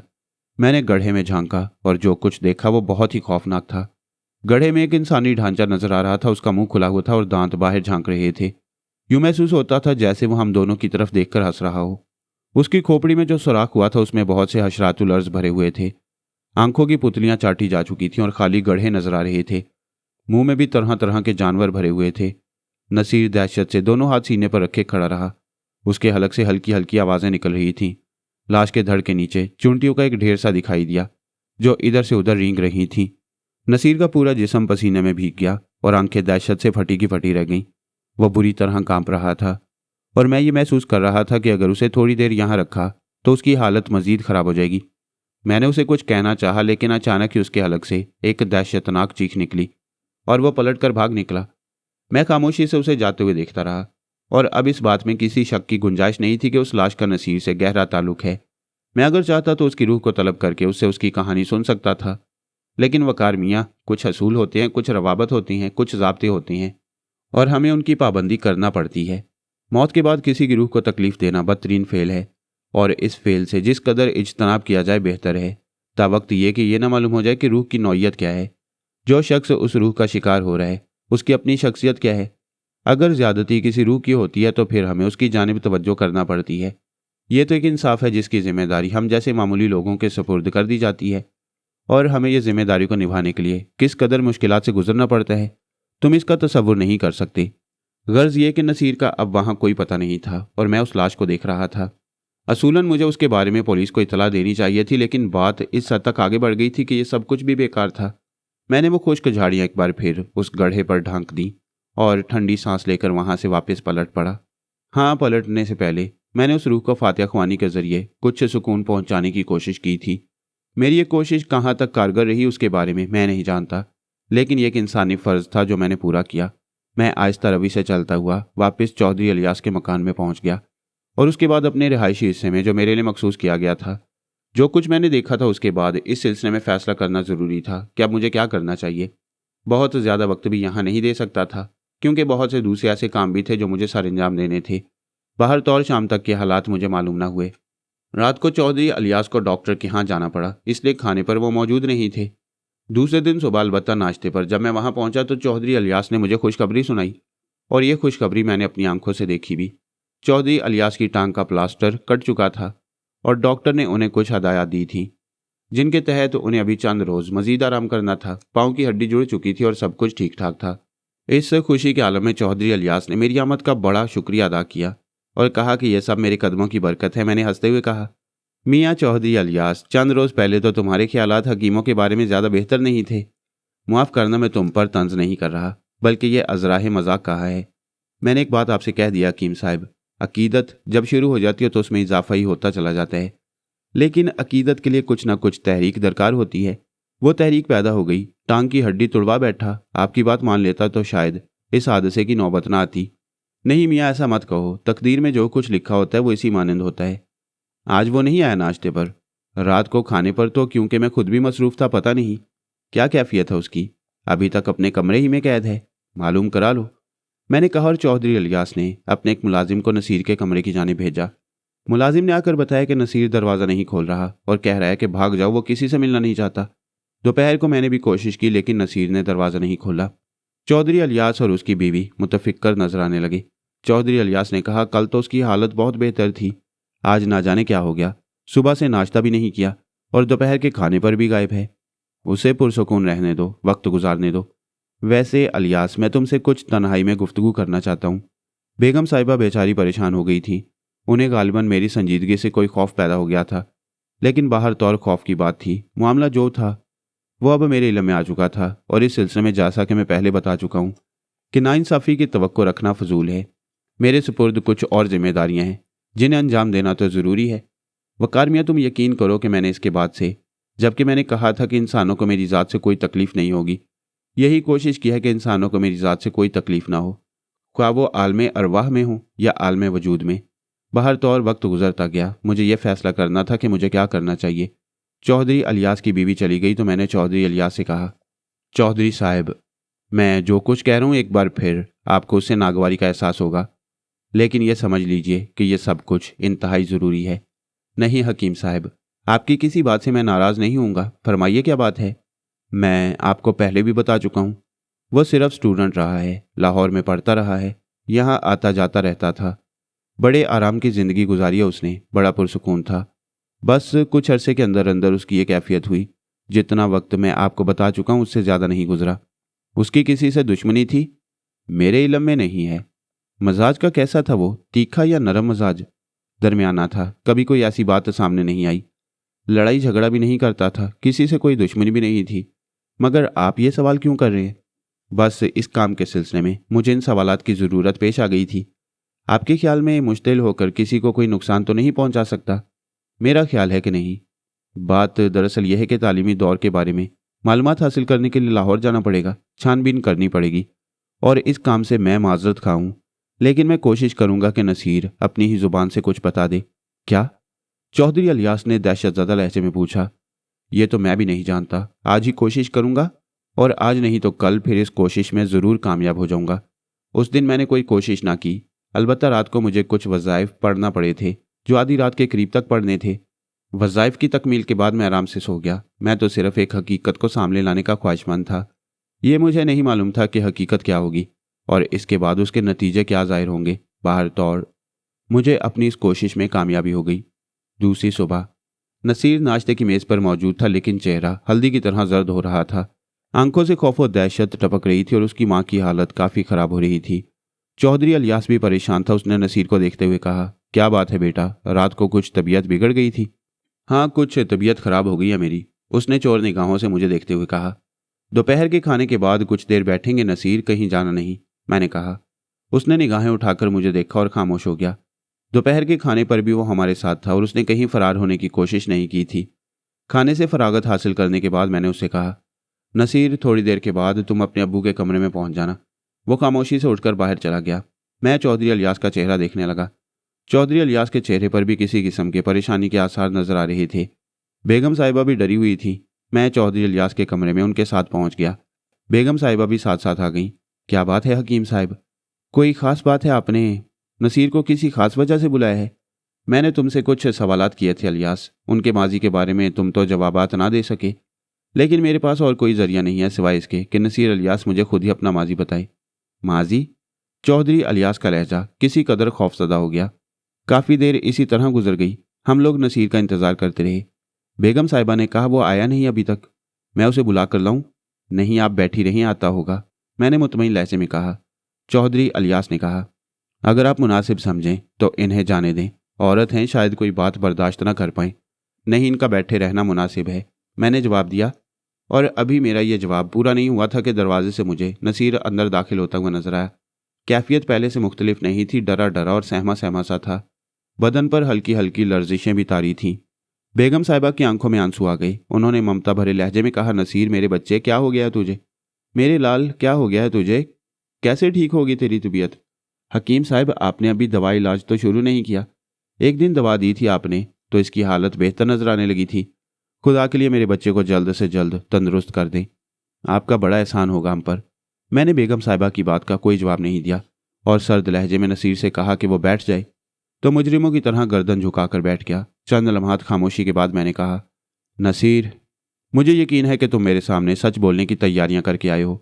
चौधरी अलियास और बेगम साहिबा, जैसा कि मैंने रोज़ अव्वल कहा था कि बीमारी नसीर के बदन में पोशीदा नहीं, इसके दिल में छुपी हुई है। दवा इलाज बेशक इंसान का जिस्म दुरुस्त कर सकता है, लेकिन रूह की बीमारी का इलाज वो सच्चाइयां हैं जिन्हें सामने लाना ज़रूरी है। और नसीर की रूह बीमार है, जिसके असरात उसके जिस्म पर मुरतब हो रही हैं। बाहर तौर मैंने उसे इस बात पर आमादा कर लिया है कि ये मुझसे सच बोले और तमाम हकीकतों का इंकशाफ कर दे जो इसके दिल में पोशीदा हैं। उसके बाद ही फैसला किया जा सकता है कि इसका इलाज क्या हो। बेगम साहिबा की आंखें हैरत से फैल गईं। चौधरी अलियास भी परेशान निगाहों से मुझे और नसीर को देख रहे थे। मैंने एक बार फिर नसीर से कहा, तुम जितनी देर कर रहे हो वो तुम्हारे हक में बेहतर नहीं। क्या बताऊं मैं? मुझे बताओ कि मैं क्या बताऊं। एक गलती हो गई है मुझसे, एक गुनाह हो गया है और उस गुनाह ने मेरे वजूद में जख्म डाल दिए हैं। मैं इतना जख्मी हो गया हूं अंदर से कि हर लम्हा मौत का मुंतजिर रहता हूं। मैं मरना नहीं चाहता, लेकिन मुझे यकीन है कि बिलाखिर मौत एक दिन मेरी गर्दन दबोच लेगी। उसने मुझसे यही कहा है, वो मुझे जिंदा नहीं छोड़ेगा। मैं जानता हूं वो मुझे जिंदा नहीं छोड़ेगा। वह मुझसे इंतकाम लिए बगैर नहीं रह सकेगा। कौन मेरे बच्चे, कौन? बेगम अलियास ने दहशत भरे लहजे में कहा, अमानुल्लाह। कौन अमानुल्लाह? इस बार अलियास साहब ने पूछा। नसीर ने आंखें बंद कर लीं। उसने अपनी गर्दन कुर्सी की पुश्त से टिका ली और फिर आहिस्ता से बोला, यह उन दिनों की बात है जब मैं लाहौर में पढ़ता था। मेरे तालीमी मशागल जारी थे। मेरे साथ एक लड़की भी पढ़ती थी जिसका नाम शहनाज था। शहनाज एक शरीफ आदमी की बेटी थी जिनका नाम तजम्मुल हुसैन था। तजम्मुल हुसैन साहब किसी सरकारी दफ्तर में मुलाजमत करते थे। शहनाज से मेरी दोस्ती बहुत अरसे के बाद और बड़ी मुश्किल से हो सकी। वो एक अच्छी फितरत की नेक सीरत लड़की थी। मैंने उसे मिलना चाहा तो उसने इससे परहेज किया, लेकिन वो मुझे इस कदर भाई थी कि मैं उसी कोशिशों में लगा रहा और बिलाखिर किसी न किसी तरह मैंने उसे अपनी जानिब रागिब कर लिया। शहनाज की मुझसे मुलाकातें होने लगी। हम लोग लाहौर के मुख्तलिफ तफरीही मुकामात पर निकल जाते थे। मैं और शहनाज एक दूसरे से काफ़ी घुल मिल गए। शहनाज ने मुझे अपने बाप के बारे में बताया था, अपने घर के बारे में बताया था, अपने घर के बारे में बताया था, अपने हालात बताए थे और मैंने उसे कहा था कि मैं उसे अपनी ज़िंदगी का साथी बनाऊंगा। मेरे इन अल्फाज पर शहनाज एक ठंडी सांस लेकर खामोश हो जाती थी। बारहा मैंने उससे इस बारे में सवालात किए, लेकिन उसने मुझे कुछ नहीं बताया। फिर एक दिन मैं जब शहनाज का इंतज़ार कर रहा था कि एक नौजवान शख्स मुझसे आकर मिला। अच्छी शक्ल सूरत का हसीन आदमी था। चेहरे पर मासूमियत और शराफत के आसार थे। मेरे करीब पहुंच गया और शर्मिंदा से लहजे में बोला, अगर आप शहनाज का इंतज़ार कर रहे हैं तो वो आज नहीं आएगी। मैंने चौंक कर उसे देखा और फिर आहिस्ता से पूछा, तुम कौन हो? मैं शहनाज का एक दूर का अजीज़ हूँ। तुम्हें कैसे मालूम कि मैं उसका इंतज़ार कर रहा था? इसलिए कि मैं तवील अरसा से आप दोनों को यकजा देख रहा था। मुझे इल्म है कि आप मुख्तलिफ जगहों में मुलाकात किया करते हैं। आज मैंने शहनाज को एक ऐसे काम में मसरूफ़ कर दिया जो उसके लिए गैर मुतवक्का था, इसलिए वो आज नहीं आ सकेगी। क्या तुम्हें उसने पैगाम के साथ भेजा है? नहीं, मैं आपसे खुद ही बात करना चाहता था। ज़रा वजाहत करो, मैंने कहा। वजाहत यह है जनाब कि मैं उसका मंगेतर हूँ। बेशक मेरा उसका दूर का रिश्ता है, लेकिन मेरी और उसकी ये मंगनी कई साल पहले हुई थी। उस वक्त वो मुझसे मोहब्बत भी करती थी, लेकिन एक पाकबाज और दूर दूर की मोहब्बत। हम कभी तन्हा नहीं मिले थे। मैं जानता हूँ कि शहनाज मुझे नापसंद नहीं करती। मैंने बीए किया है, लेकिन तकदीर मेरा साथ नहीं दे रही। हर जगह मुलाजमत के लिए कोशिश कर चुका हूँ और उसमें कामयाब नहीं हो सका। तजम्मुल हुसैन साहब इस बात का इंतज़ार कर रहे हैं कि मेरी कोई भी नौकरी लग जाए, तो इसके बाद वह शहनाज को मेरे हवाले कर दें। आप बहुत बड़े आदमी हैं नसीर साहब। मैंने आपके बारे में मुकम्मल मालूमात हासिल कर ली हैं। हमारी मोहब्बत हम तक ही रहने दें। शहनाज को आपने अपनी जानिब रागिब कर लिया है और जिस दिन से आपने ऐसा किया है मेरी रातों की नींदें हराम हो गई हैं। मैं उसे बेपनाह चाहता हूँ। वो बेवफा नहीं है, बल्कि शायद मुझसे मायूस हो गई है, वरना वो कभी ऐसा न करती। अजीब बात कर रहे हो तुम अमानुल्लाह। अगर वो मुझसे मोहब्बत करती है तो तुमसे शादी क्यों करना चाहेगी? औरत बड़ी अजीब चीज़ होती है नसीर साहब। आप बराह करम अगर हमारे रास्ते से हट जाएं तो मेरी मुश्किलात आसान हो जाएंगी। कभी ना कभी वक्त ज़रूर मुझ पर मेहरबान होगा और मैं कोई ना कोई मुलाजमत हासिल करने में कामयाब हो जाऊंगा। उसके बाद हमारी शादी हो जाएगी। लेकिन ये उसी वक्त मुमकिन है जब आप रास्ते से हट जाएं। देखो दोस्त, मैं तुमसे कोई ऐसी बात नहीं करना चाहता जो तुम्हें नाखुशगवार गुजरे। तुम इस सिलसिले में अगर शहनाजी से गुफ्तगू कर लो तो ज़्यादा बेहतर होगा। उसने मेरी काफ़ी मिन्नत समाजत की, लेकिन मैंने उसे टाल दिया। अलबत्ता दूसरे दिन कॉलेज में मैंने शहनाज को पकड़ लिया। ये अमानुल्लाह कौन है? क्यों? वो चौंक कर बोली। मुझसे मिला था वो। क्या कह रहा था? क्या वो तुम्हारा मंगेतर है? हाँ, शहनाज ने अफसोस भरे लहजे में कहा। लेकिन तुमने पहले तो इस बारे में कुछ नहीं बताया। हिम्मत नहीं पड़ी थी। लेकिन अब क्या होगा? तुम्हारे डैडी तुम्हारी शादी उससे करना चाहते हैं। हाँ, डैडी इस सिलसिले में बहुत ज़्यादा दिलचस्पी लेते हैं। उन्हें अमानुल्लाह बहुत पसंद है। और तुम्हें? मैंने सवाल किया और शहनाज खामोश हो गई। फिर उसने कहा, मैं शायद किसी ज़माने में उसे पसंद करती थी, लेकिन अब तुम्हारी तरफ उलझ गई हूँ। सिर्फ उलझ गई हो या मुझसे मोहब्बत करती हो? देखो नसीर, बुरा मत मानना। बिलाशुबा इसमें कोई शक नहीं है कि जब मेरी अमानुल्लाह से मंगनी हुई थी तो मुझे इस मंगनी से कोई इख्तलाफ नहीं था। वो बचपन ही से मेरी निगाहों के सामने रहा है और मैं उससे मुतासिर रही हूँ। तुम्हें अंदाज़ा होगा कि तुमने इब्तदा में मेरी तरफ बढ़ने की बहुत कोशिश की थी। उस वक्त अमानुल्लाह मेरे जहन में था, लेकिन अब मैं एक अजीब दौराहे पर खड़ी हूँ। अमानुल्लाह बहुत अच्छा इंसान है। मैं बिलाशुबा उससे शादी करना चाहती थी, लेकिन उसकी मुसलसल नाकामियों ने मुझे बददिल कर दिया था। मैं ज़िंदगी में कुछ बेहतरी की ख्वाह हूँ, लेकिन जब मैंने गौर कर लिया तो मुझे महसूस हुआ कि अमानुल्लाह मेरी ख्वाहिशों की तकमील नहीं कर पाएगा, जबकि उसकी निस्बत तुम एक दौलतमंद बाप के बेटे हो और मैं तुम्हारे साथ ज़्यादा खुश रह सकती हूँ। माफ़ करना शहनाज, क्या तुम्हारी इन सोचों में मेरे लिए मोहब्बत के वो जज्बे शामिल नहीं हैं जो मेरे दिल में तुम्हारे लिए हैं? किसी बात का बुरा मानने का वादा कर चुके हो तुम नसीर। ऐसी कोई बात नहीं है। अब मैं सिर्फ और सिर्फ तुम्हें चाहती हूँ। लेकिन एक बात कान खोलकर सुन लो, हमारे रास्ते में अमानुल्लाह सबसे बड़ा खतरा है। जब भी उसे मुलाजमत मिली, डैडी यही सब कुछ कहेंगे और करेंगे। अगर तुम डैडी से मुलाकात भी करते हो तो वो तुम्हें यही जवाब देंगे कि मेरी मंगनी हो चुकी है, क्योंकि डैडी अमानुल्लाह को बहुत पसंद करती हैं। इसमें कोई शक नहीं है कि वो एक बहुत अच्छा इंसान है, लेकिन बेचारा हालात के हाथों मायूसियों का शिकार हो गया है। मैंने गहरी निगाहों से शहनाज को देखा। वो कहने लगी, तुम जो भी कोशिश करना चाहो अपने वालिदैन के जरिए कर डालो, कम अज़ कम इस सिलसिले में। इस वक्त सूरत-ए-हाल ये है कि डैडी खुद भी कुछ बददिल नजर आते हैं, क्योंकि उस बेचारे को मुलाजमत ही नहीं मिल रही है। ठीक है शहनाज, मैं इस सिलसिले में तुमसे बात करूंगा। शहनाज से रुखसत होने के बाद मैंने उसके लहजे, उसके अल्फाज पर गौर किया और ना जाने क्यों मुझे एक अजीब सा एहसास हुआ। शहनाज अमानुल्लाह को नापसंद नहीं करती। मुझे वो सिर्फ इसलिए पसंद करती है कि मेरे साथ उसकी ज़िंदगी बेहतर गुजरेगी। रकाबत का एक अजीब जज्बा मेरे सीने में पैदा हो गया। मैंने दिल में सोचा कि चलो, अगर हालात दुरुस्त भी होते हैं और शहनाज की शादी मुझसे हो जाती है, तब भी अमानुल्लाह एक फांस की तरह हम दोनों के दिल में चुभता रहेगा। वो यकीनी तौर पर शहनाज को आसानी से नहीं छोड़ सकता। इसके अलावा यह भी मुमकिन है कि उसे कोई मुलाजमत मिल जाए और मेरे कुछ करने से पहले उसकी दाल गल जाए। मेरे दिन रात हराम हो गए थे और मैं इसी सोच में डूबा रहता था कि अब मुझे क्या करना चाहिए। यह खौफ भी दामनगीर था कि अभी तो मुझे इस सिलसिले के लिए काफ़ी वक्त दरकार है। अबू तक ये बात पहुंचाना बहुत मुश्किल काम था। तालीम मुकम्मल हो जाती, माँ बाप शादी के लिए सोचते तो शायद काम आसान हो जाता, लेकिन इसके लिए जितना तवील वक्त दरकार था वो मेरे अंदाजे के मुताबिक बहुत ही खतरनाक था। लेकिन जूँ ही अमानुल्लाह को मुलाजमत मिलती तो जम्मुल हुसैन साहब शहनाज की शादी उससे कर देते।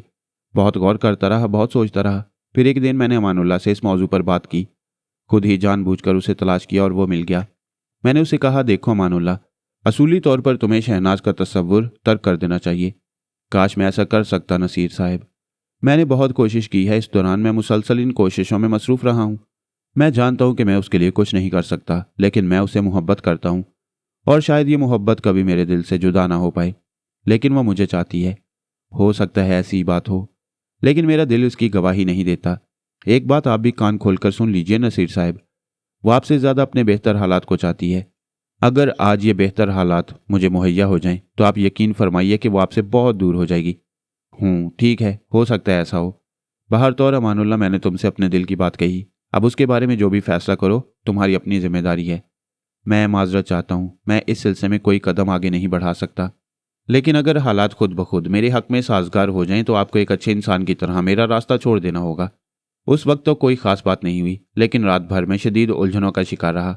अमानुल्लाह अमानुल्लाह, सिर्फ एक ही ख्याल मेरे जहन में रहता था। शहनाज से मुलाकातें होती थी, वो उलझी उलझी नजर आती थी, लेकिन अमानुल्लाह के मौजू पर हमारी कोई गुफ्तगू नहीं हुई। मैं इस सिलसिले में मनसूबाबंदियां करता रहा और इसके बाद फिर छुट्टियों में गुजरांवाला आ गया। यहाँ भी अमानुल्लाह और शहनाज का ख्याल मेरे दिल से नहीं निकल सका। हर लम्हा मेरे दिल में यह तस्वुर पैदा हो जाता था कि शहनाज और अमानुल्लाह की मुलाकातें हो रही होंगी और हो सकता है शहनाज उसके हक में हमवार हो जाए। इस तरह मुझे अपनी महबूबा से हाथ धोने पड़ेंगे। मेरा जहन और दिल सुलगता रहा और मैं इस सिलसिले में बहुत सी मनसूबाबंदियां करता रहा। यहाँ तक कि एक मनसूबा मेरे जहन में आ गया और मैंने उस मनसूबे के हर पहलू पर गौर करने के बाद इसका आगाज कर दिया। लाहौर के एक अखबार में मैंने मुलाजमत का इश्तिहार दिया जो इंतहाई दिलकश था और इसके लिए मैंने एक पोस्ट बॉक्स का इंतखाब कर लिया। मैं निहायत खामोशी से यह कार्रवाई सर अंजाम दे रहा था। मुलाजमत के सिलसिले में मुझे बहुत सी दरख्वास्तें मौसूल हुईं, लेकिन मुझे एक ख़ास दरख्वास्त की तलाश थी और मेरी खुशबख्ती थी कि यह दरख्वास्त मुझे मिल गई। ये अमानुल्लाह की दरख्वास्त थी। मैंने बाकी तमाम दरख्वास्तें फाड़ कर फेंक दी और अमानुल्लाह को एक जाली लेटर पैड पर अपॉइंटमेंट लेटर जारी कर दिया। लेकिन उसमें मैंने उसे लिखा था कि वो इस मुलाजमत के सिलसिले में मज़ीद ये हदायत लेने के लिए गुजरांवाला पहुंच जाए और इसके लिए मैंने उसे तारीख वगैरह दे दी। जगह वगैरह के बारे में भी मैंने उसे बता दिया। मुकर्रर वक्त पर अमानुल्लाह गुजरांवाला पहुंच गया। जिस जगह के बारे में मैंने लिखा था उसका गुजरांवाला में कोई वजूद नहीं। मैं उसका इंतज़ार कर रहा था और जब वो गुजरांवाला के बस के अड्डे पर उतरा उसी वक्त से उसकी ताक में था। अमानुल्लाह हर जगह उस पते को तलाश करता रहा लेकिन उसे वो पता नहीं मिला।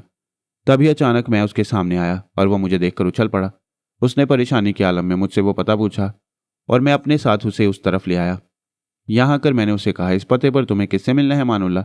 वो नसीर भाई, मैंने एक मुलाजमत के लिए दरख्वास्त दी थी, उसके जवाब में मुझे यहाँ बुलाया गया है, मगर ना जाने क्या बात है यहाँ ये जगह ही नहीं है। मिल जाएगी, परेशान होने की ज़रूरत नहीं, मैंने उसे तसल्ली देकर कहा। अब तो ज़रूर मिल जाएगी क्योंकि तुम जो मिल गए हो, वो खुश आमदाना अंदाज में बोला।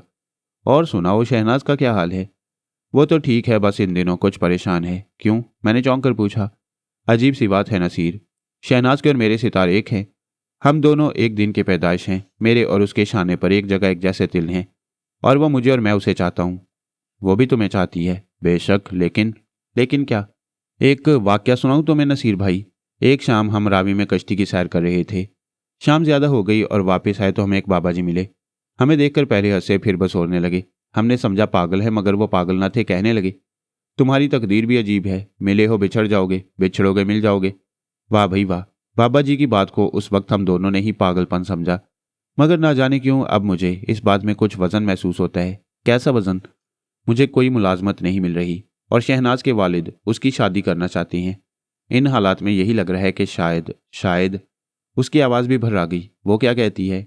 कौन? शहनाज? हाँ, वो भी बेचारी परेशान है। कहती है जिंदगी कैसे गुजरेगी, मुस्तकबिल का क्या होगा। उसने हमेशा सुनहरे मुस्तकबिल के ख्वाब देखे हैं। पर मैं एक बात जानता हूँ। क्या? मैंने सवाल किया। अगर मुझे कोई छोटी मोटी नौकरी ही मिल जाए और मैं बरसरे रोजगार हो जाऊं तो शहनाज मेरी मोहब्बत में सब कुछ बर्दाश्त कर लेगी, चाहे उसके सुनहरे मुस्तकबिल के ख्वाब टूट जाएं। मुझे उस पर बड़ा भरोसा है नसीर भाई।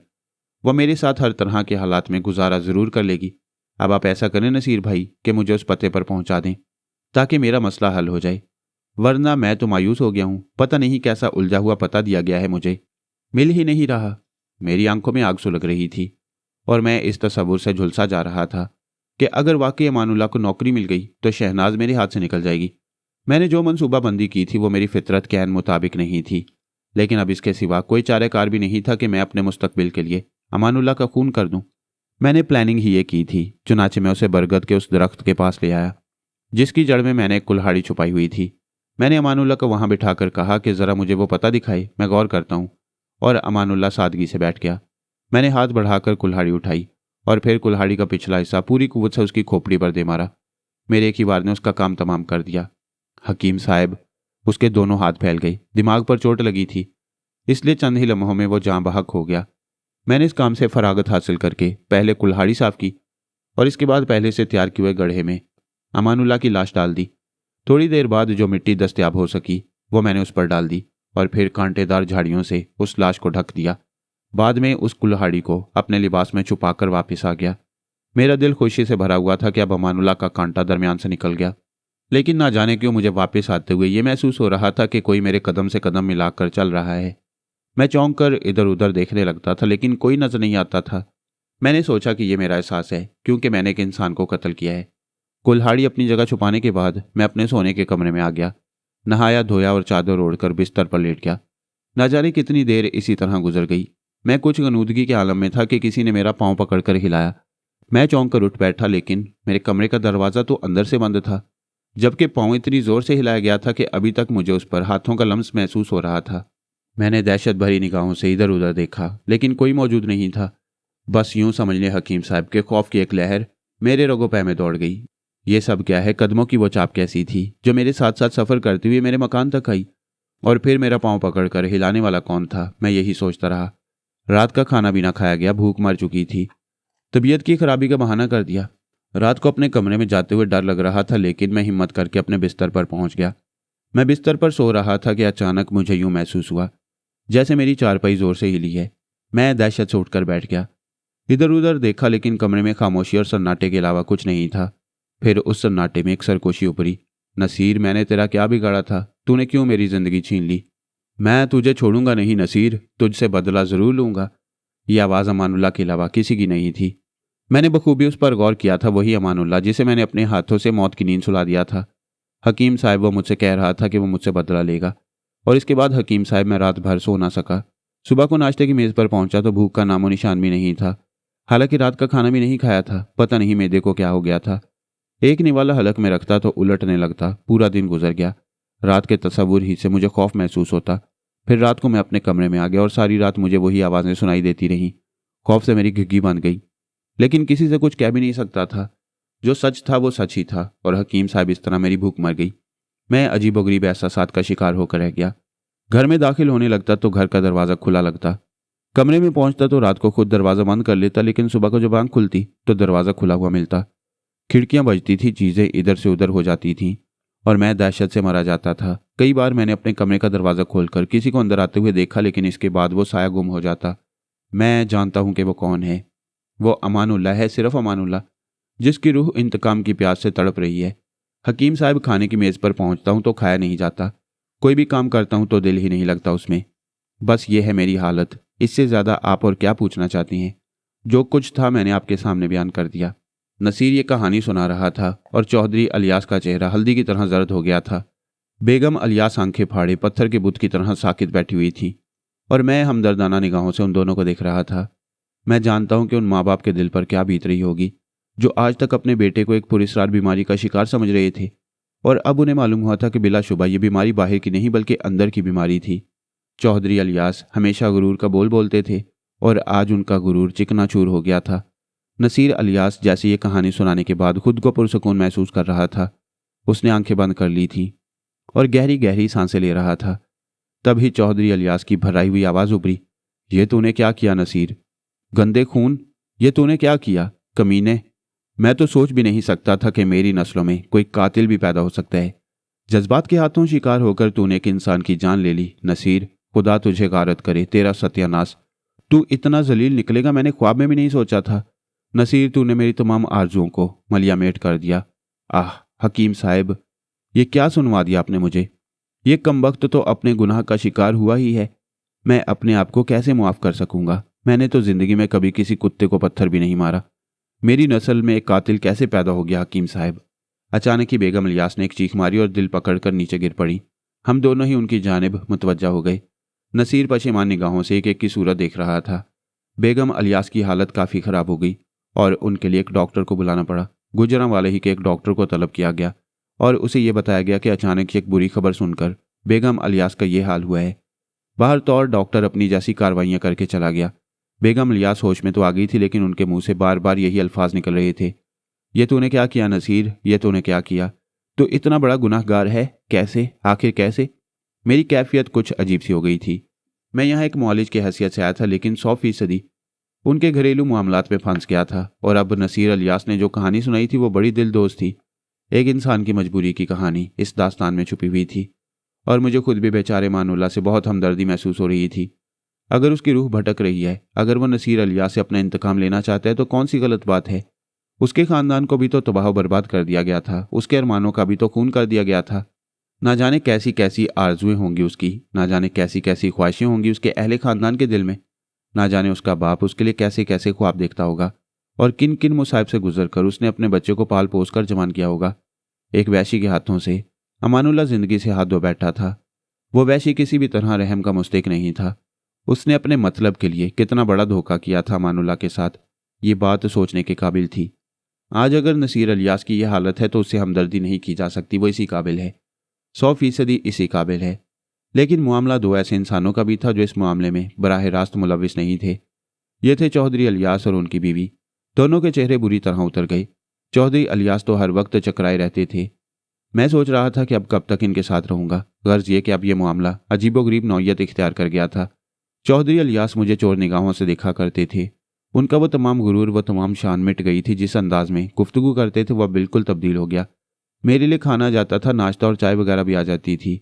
वो लोग खाने में मेरे साथ शरीक नहीं होते थे। बिलाखिर मैंने सोचा कि मैं कब तक यहाँ रहूं, वापस भी जाना है। इससे ज़्यादा वक्त मैं इन लोगों को नहीं दे सकता।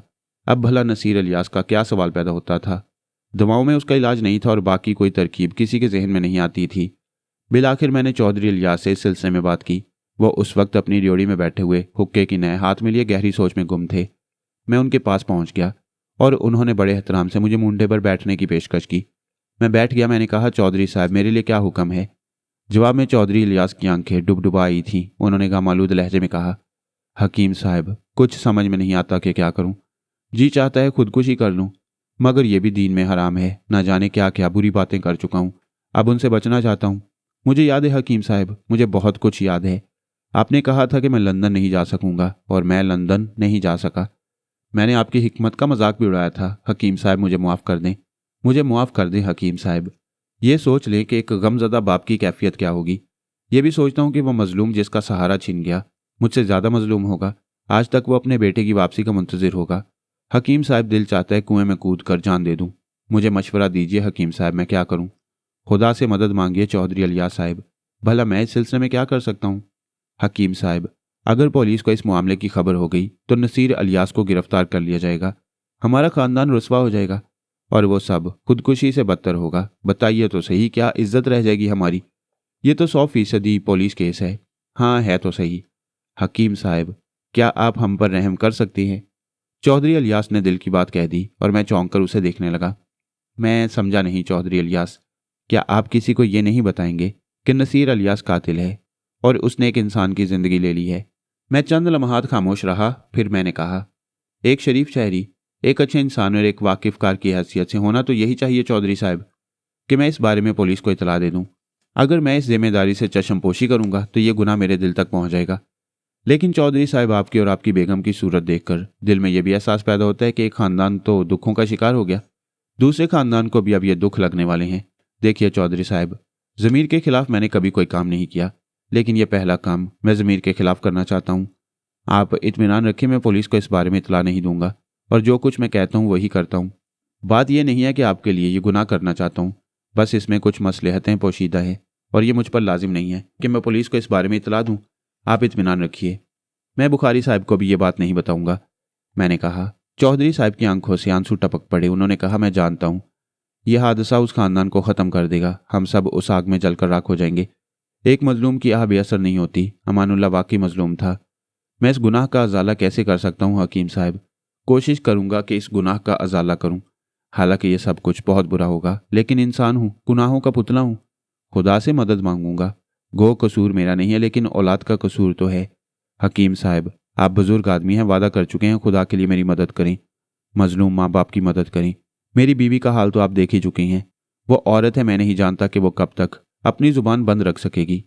माँ ना होती तो अब तक दुनिया को ये कहानी सुना चुकी होती। मुझे औरत पर बिल्कुल भरोसा नहीं। लेकिन हकीम साहब, मैंने आपसे जो वादा किया है चौधरी साहब, उस पर मरते दम तक अमल करूंगा। कम से कम मेरी तरफ से आप इत्मीनान रखें। चौधरी इलियास शुक्रगुजार निगाहों से मुझे देखने लगे। फिर उन्होंने बहुत कुछ देना चाहा और मैंने मुस्कुराते हुए उनका शाना थपथपाया और बोला, चौधरी साहब, खुदा बहुत कुछ दे रहा है, उसके बंदों से क्या लूं। छोड़िए, जो मेरे लिए जायज़ है वही मुझे खाने दीजिए। मैंने चौधरी इलियास से एक पैसा तक नहीं लिया।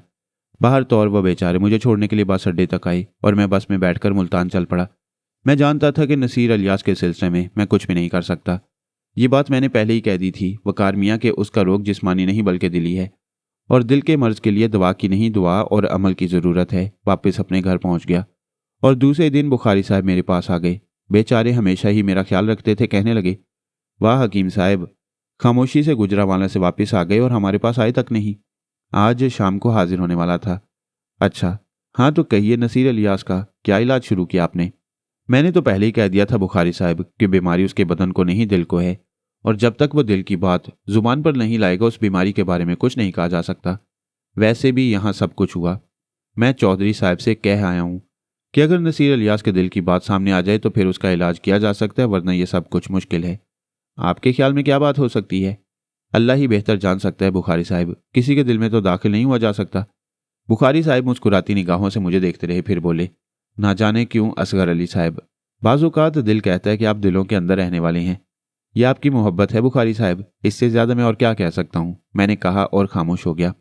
बात टल गई थी, मैंने अपने वादे की पाबंदी की थी और इस तरह यह मसला आहिस्ता आहिस्ता गहराइयों में सोता चला गया। चौधरी इलियास साहब भी बहुत अरसे से मुल्तान नहीं आए थे और हमें उनके बारे में कुछ मालूम नहीं हो सका था। मैं खुद भी हालात जानने का ख्वाहिशमंद था, लेकिन बहुत ज़्यादा जुस्तजू भी बाज़ औक़ात बहुत से राज अफ़शा कर देती है, इसलिए मैंने कभी चौधरी इलियास के बारे में बुखारी साहब से बात तक न की। लेकिन फिर एक दिन मुझे इतला मिली कि चौधरी इलियास साहब अपनी बेगम के साथ यहाँ आए हुए हैं। क्या बुखारी साहब के साथ ही है? मुझसे मिलने के लिए चौधरी इलियास खुद ही मेरे मतब आ गए थे और बुखारी साहब को साथ में लाए थे। मैंने उनसे बड़े पुरतपाक से मुलाकात की और चौधरी इलियास ने मेरे दोनों हाथ चूम लिए। वो कदरे बेहतर हालत में नजर आ रहे थे। मेरे पास बैठ कर गर्दन खम की। वो शान शायद हमेशा के लिए रुखसत हो चुकी थी। चेहरे पर छोटी सी दाढ़ी भी नजर आ रही थी। मैंने मुस्कुराकर चौधरी इलियास को देखा तो वो बोले, हकीम साहब मुस्कुराते हैं आप तो मुझे यूं महसूस होता है जैसे मैं ठंडे पानी में डूब गया हूं। नहीं चौधरी साहब, ऐसा ना कहें, बल्कि ऐसा ना सोचें। हमारे रब का हुक्म है कि किसी की कमजोरी का मजाक ना उड़ाओ। मेरी मुस्कुराहट आपके लिए तज़ीक आमेज नहीं थी, आप इस बात का यकीन कर लें। नहीं हकीम साहब, मैं जानता हूं कि आप जैसा नेक इंसान किसी का मजाक नहीं उड़ा सकता, बस मैं अपनी बात कर रहा था। खैर छोड़िए, ये सुनाइए क्या हाल है, कैसे मजाज हैं? तवील अरसा के बाद मुल्तान आना हुआ। जिंदगी एक जख्म बन गई है हकीम साहब, बस उस जख्म के साथ सिसकते हुए वक्त गुजर रहा है। बीवी अलग बीमार है और मैं खुद भी अपने आप को बीमार महसूस करता हूँ। ये बीमारी हम सब के लिए है हकीम साहब, क्योंकि एक गुनाह ने हमारी जिंदगी का रुख ही बदल दिया है। कारोबार में भी जी नहीं लगता। बस यूं समझिए कि जिंदगी की गाड़ी घसीट रहा हूं। कारोबार काफी कम कर दिया है, वो उमंग ही ना रही, क्या करूं? मैं हमदर्दाना निगाहों से चौधरी इलियास को देख रहा था। चौधरी इलियास कहने लगे, आपने जिस तरह हमसे ताउन किया है हकीम साहब, उसके लिए दिल से बस दुआएं निकलती हैं। मैं भला आपको क्या दे सकता हूं? चौधरी साहब, खुदा का दिया सब कुछ मौजूद है, मुझे कुछ चाहिए ही नहीं सिवाय आपकी दुआओं के। मैं खुद भी आपके लिए सुकून की दुआ करता हूं। मैं लाहौर गया था हकीम साहब। अच्छा? और मैंने बड़ी एहतियात से अमानुल्लाह के अहले खानदान का पता लगाया और फिर बहुत ही घुमा फिराकर खुफिया तौर पर किसी नाम के बगैर मैंने उस खानदान की थोड़ी बहुत मदद कर दी है। अब खुदा के फजल से वो लोग काफ़ी बेहतर ज़िंदगी गुजार रहे हैं और अपने तौर पर मुतमईन हैं। जाहिर है अमानुल्लाह मैं उन्हें वापस नहीं कर सकता, लेकिन मैंने फैसला किया है कि जब तक मैं जिंदा रहूं खामोशी से उस खानदान की खिदमत करता रहूंगा। खुदा आपको इसका अजर देगा चौधरी इलियास साहब, क्योंकि मैं जानता हूं कि गुनाहगार आप नहीं कोई और ही है। हाँ, नसीर का क्या हाल है? बिल्कुल वैसा ही है, ना जी रहा है ना मर रहा है, वक्त गुजार रहा है। आलम वही है, कभी हालत कुछ बेहतर हो जाती है और कभी जुनून सा तारी हो जाता है। अक्सर औकात मैंने उसे रोते हुए देखा है। मैं दुख भरे अंदाज में चौधरी इलियास को देखता रहा। चौधरी इलियास साहब कहने लगे, एक बात करने आया हूँ हकीम साहब, एक मशवरा लेना है आपसे। आपसे बड़ा मोहसिन मेरा और कौन हो सकता है। यूं समझिए इस वक्त आमद की वजह यही थी। कहिए चौधरी साहब, मैंने चौधरी इलियास को गहरी निगाहों से देखते हुए कहा। हकीम साहब कहते हुए डर लगता है, क्योंकि सूरत हाल से खुद भी वाकिफ हूं, लेकिन ये औलाद कमबख्त ऐसी चीज है कि इंसान इसके लिए इंसान से जानवर बन जाता है। बिलाशुबा ये एक सच्चाई है, मैंने जवाब दिया। मैंने भी बहुत गौर खोज के साथ एक फैसला किया है हकीम साहब। कैसा फैसला? मैं लाहौर जाकर तजम्मुल हुसैन साहब से मिला था। आपको याद होगा कि वो शहनाज के वालिद हैं। हाँ, मुझे याद है, शहनाज के बारे में बात हुई थी। तजम्मुल हुसैन साहब बेचारे समझते कि अमानुल्लाह अपनी नाकाम जिंदगी से मायूस होकर रूपोश हो गया है। वो अब उससे मायूस हो गई हैं। उन्हीं की मार्फत में अमानुल्लाह के घर वालों से भी मिला था। ओह, मैंने दिलचस्पी से चौधरी इलियास को देखा। उसका भी अमानुल्लाह के बारे में यही ख्याल है और वो भी यही समझते हैं कि अमानुल्लाह हालात से मायूस होकर किसी गुमनाम गोशे में जिंदगी गुजार रहा है। बहुत सी बातें हुई उनसे। अपनी बेटी के लिए परेशान है और एक परेशान हाल बाप की मानंद सोच रही हैं कि कोई बेहतर रिश्ता मिले तो बेटी के हाथ पीले कर दें। मैं उनसे मुलाकात करके वापस पलटा तो मेरे जहन में एक और तसव्वुर जागा। वो ये हकीम साहब के अगर मैं शहनाज और नसीर इलियास की शादी कर दूं तो इस बात के इम्कानात हैं कि नसीर इलियास की हालत कुछ बेहतर हो जाए। एक दुख बटाने वाला मिल जाएगा तो हो सकता है कि सूरत हाल में कुछ बेहतरी पैदा हो जाए। मैंने चौंक कर चौधरी इलियास की सूरत देखी। और दिल ही दिल में सोचा कि वाकई इंसान बहुत से मसाइल का शिकार होकर गैर इंसानी हरकतों पर उतर आता है। चौधरी अलियास का ये सोचना बहुत अजीब था और इससे बहुत से मसले पैदा हो जाते हैं। मसलन ये कि शहनाज, उसकी वजह से तो ये सारा खेल हुआ था। अगर शहनाज नसीर अलियास की ख्वाहिश के मुताबिक उसकी ज़िंदगी में शामिल हो जाएगी तो क्या नसीर अलियास अपने दिल से ये एहसास मिटा सकेगा कि शहनाज की वजह से उसके हाथों एक कत्ल हुआ? क्या वो सारी ज़िंदगी इस राज को छुपा सकेगा और कभी शहनाज को ये बात नहीं बताएगा कि अमानुल्लाह कहाँ गया? जाहिर है उनके दरमियान अमानुल्लाह के हज़ारों तज़किरे निकलेंगे, लेकिन कुदरत के खेल निराले होती हैं वकार मियाँ, और हम पर बहुत सी जिम्मेदारियां आयद हो जाती हैं। मैंने जुबान बंद रखी और नसीर अलियास का गुनाह छुपा गया। बाज़-औक़ात दिल पर एक दब्बा सा महसूस होता था, लेकिन जो अज़म मैंने किया था वो यही था कि अपने हाथों से इंसान को फ़ायदा तो पहुंचाऊंगा, नुकसान पहुंचाने का तसव्वुर भी ना करूंगा। और उस वक्त मेरी जुबान की जुम्बिश एक घराने को तबाह कर सकती थी, 3 जिंदगियां ले सकती थी। चुनाचे मसलहत का तकाजा यही था कि अपनी जुबान बंद रखूं। लेकिन इस सिलसिले में मैं चौधरी अलियास को कोई मशवरा नहीं दे सकता था, क्योंकि कुछ ऐसे हालात पैदा हो गए थे कि मेरी जुबान बंदी को तवालत इख्तियार करनी थी। मैं एक सिमत कोई नुकसान न पहुंचा सकता था तो दूसरी सिमत के लिए भी मुझ पर यही फ़राइज़ आयद होते थे। मैंने चौधरी अलियास साहब से कहा, चौधरी साहब, आप जहां दीदा इंसान हैं, अपने बच्चों के बारे में खुद मुनासिब फैसला कर सकती हैं। गौर कर लीजिए कि यह सब कुछ कैसा रहेगा। चौधरी अलियास साहब एक बार फिर आप दीदा हो गए। कहने लगे, मैं जानता हूं हकीम साहब, आपके अल्फाज भी बेहद मोहतात हैं। आप सोच रहे होंगे कि इंसान कितना खुदगर्ज हो जाता है। बेटे का गुनाह मुआफ करके उसकी आरजू की तकमील करने की सोच रहा हूं, मगर क्या करूं? आप बताइए, अपने हाथों से उसे जहर भी तो नहीं दे सकता, उसे फांसी के फंदे तक भी तो नहीं पहुंचा सकता। एक बाप होकर मैं ये कैसे कर सकता हूं? मैं उसकी जिंदगी का ख्वाहा हूं हकीम साहब। मैं चाहता हूं कि वो जिंदगी की जानिब लौट आए। क्यों नहीं, क्यों नहीं? एक बाप की यही ख्वाहिश हो सकती है। आप यकीन कीजिए, मैं इस बात को अच्छी तरह जानता हूं। हकीम साहब, आप अगर इस सिलसिले में मुझे अपना मशवरा दे देते तो मेरे दिल को कुछ ढारस होती। मैं आपको बहुत कुछ मानने लगा हूं, आप मुझे कुछ बताइए। नहीं चौधरी साहब, ये सारे फैसले आप ही को करना होंगे। बहुत से मामलात ऐसे होते हैं जिनमें किसी की तरदीद या तायद भी नहीं की जा सकती। मैं इस सिलसिले में आपसे माजरत खा हूं। चौधरी अलियास मेरी सूरत देखते रह गए, फिर एक ठंडी सांस लेकर बोले, हाँ हकीम साहब, आप दुरुस्त कहते हैं। कोई भी शख्स एक गुनाह छुपाने का गुनाह कर सकता है, लेकिन किसी गुनाहगार के लिए बेहतरी का ख्वाहिशमंद नहीं होता। मैंने आपकी इस बात का बिल्कुल बुरा नहीं माना। बस दिल ने यही चाहा था कि आप जैसे मोहसिन के पास रहनुमाई के लिए हाजिर हो जाऊं। यकीन कीजिए, आपकी इस बात से मैं ज़रा भी बुरा महसूस नहीं करता। आपका सोचना बिल्कुल बजा है। चौधरी अलियास चले गए और मैं काफ़ी उलझन का शिकार रहा। ये उलझन ज़ाती तौर पर थी। एक बुरी बात मेरे इल्म में आई थी और मुझे उसकी पर्दापोशी करना थी, लेकिन यह भी एक मजबूरी थी। मैंने उसी रात मुराकबा किया वकार मियाँ, और उस मुराकबे में मुझ पर बहुत से अजीबोगरीब इंकशाफात हुए। मुराकबे की तफसीलात बताना जायज़ नहीं है, इसलिए मैं तुम्हें इस बारे में कुछ नहीं बताऊंगा। इस दौरान एक और कहानी का आगाज़ हो गया था। कुछ और किरदार मेरे इल्म में आए थे और उनसे मामलात इतने दिलचस्प थे कि मैं उनकी जानिब मुतवज्जा हो गया। उस कहानी की मुकम्मल तफसीलात फिर बताऊंगा, क्योंकि चौधरी अलियास की कहानी अभी ख़त्म नहीं हुई। गर्ज ये कि दुकानें हिकमत चल रही थी और अल्लाह के बंदे आते थे और जिसकी जो खिदमत कर सकता था करता था। जो कोई कुछ दे देता ले लेता, और खुदा के फजलो करम से घर की रोटी हांडी बखूबी चल रही थी।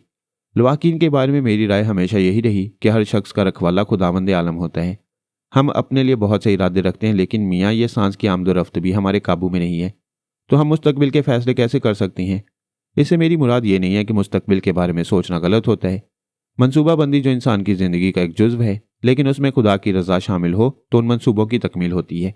और अगर खुदा किसी बात को बेहतर नहीं समझता किसी के लिए तो उसे रद्द कर देता है। चुनाचे जब भी मुस्तकबिल के बारे में कुछ सोचो तो खुदा की रज़ा शामिल हाल कर लो। कभी ये ना कहना कि मैं ये कर लूँगा, इसमें इंशाअल्लाह ज़रूरी है। और हकीकत यह है कि जो मर्ज़ी माबूद होती है वही सब कुछ होता है। खैर, मैं मौजू से हट नहीं रहा। ये कहानी मुकम्मल कर दूं, इसके बाद तुम्हें वो वाक़यात बताऊंगा जो इस दौरान पेश आए थे और जिन्होंने मुझे अपनी जानिब राग़िब कर लिया था। तुम जानते हो वकार मियाँ, अपनी इब्तदा की तफसील बता चुका हूँ। क्या क्या हंगामा खेजियाँ हुई थीं, क्या कुछ नहीं किया था मैंने, क्या किरदार रहा था मेरा। बाद में अल्लाह ताला ने मुझे एक हैसियत दे दी और मैंने सर को उसके हजूर झुका दिया। लेकिन माजी के बहुत से वाक़यात अब भी कभी कभी याद आती हैं तो दिल में अजीबोगरीब एहसासात पैदा हो जाते हैं। पता नहीं जो कुछ मैंने किया था वो मेरे हिसाब में किस हैसियत से दर्ज है। खैर, जिंदगी के शब रोज़ गुजरते रहे। बुखारी साहब के यहाँ नशिस्तें रहती थीं। बहुत से दूसरे लोगों से भी मुलाकातें हो चुकी थीं। शनासाइयाँ काफ़ी हो गई थी, लेकिन मेरा हल्का अहबाब महदूद था।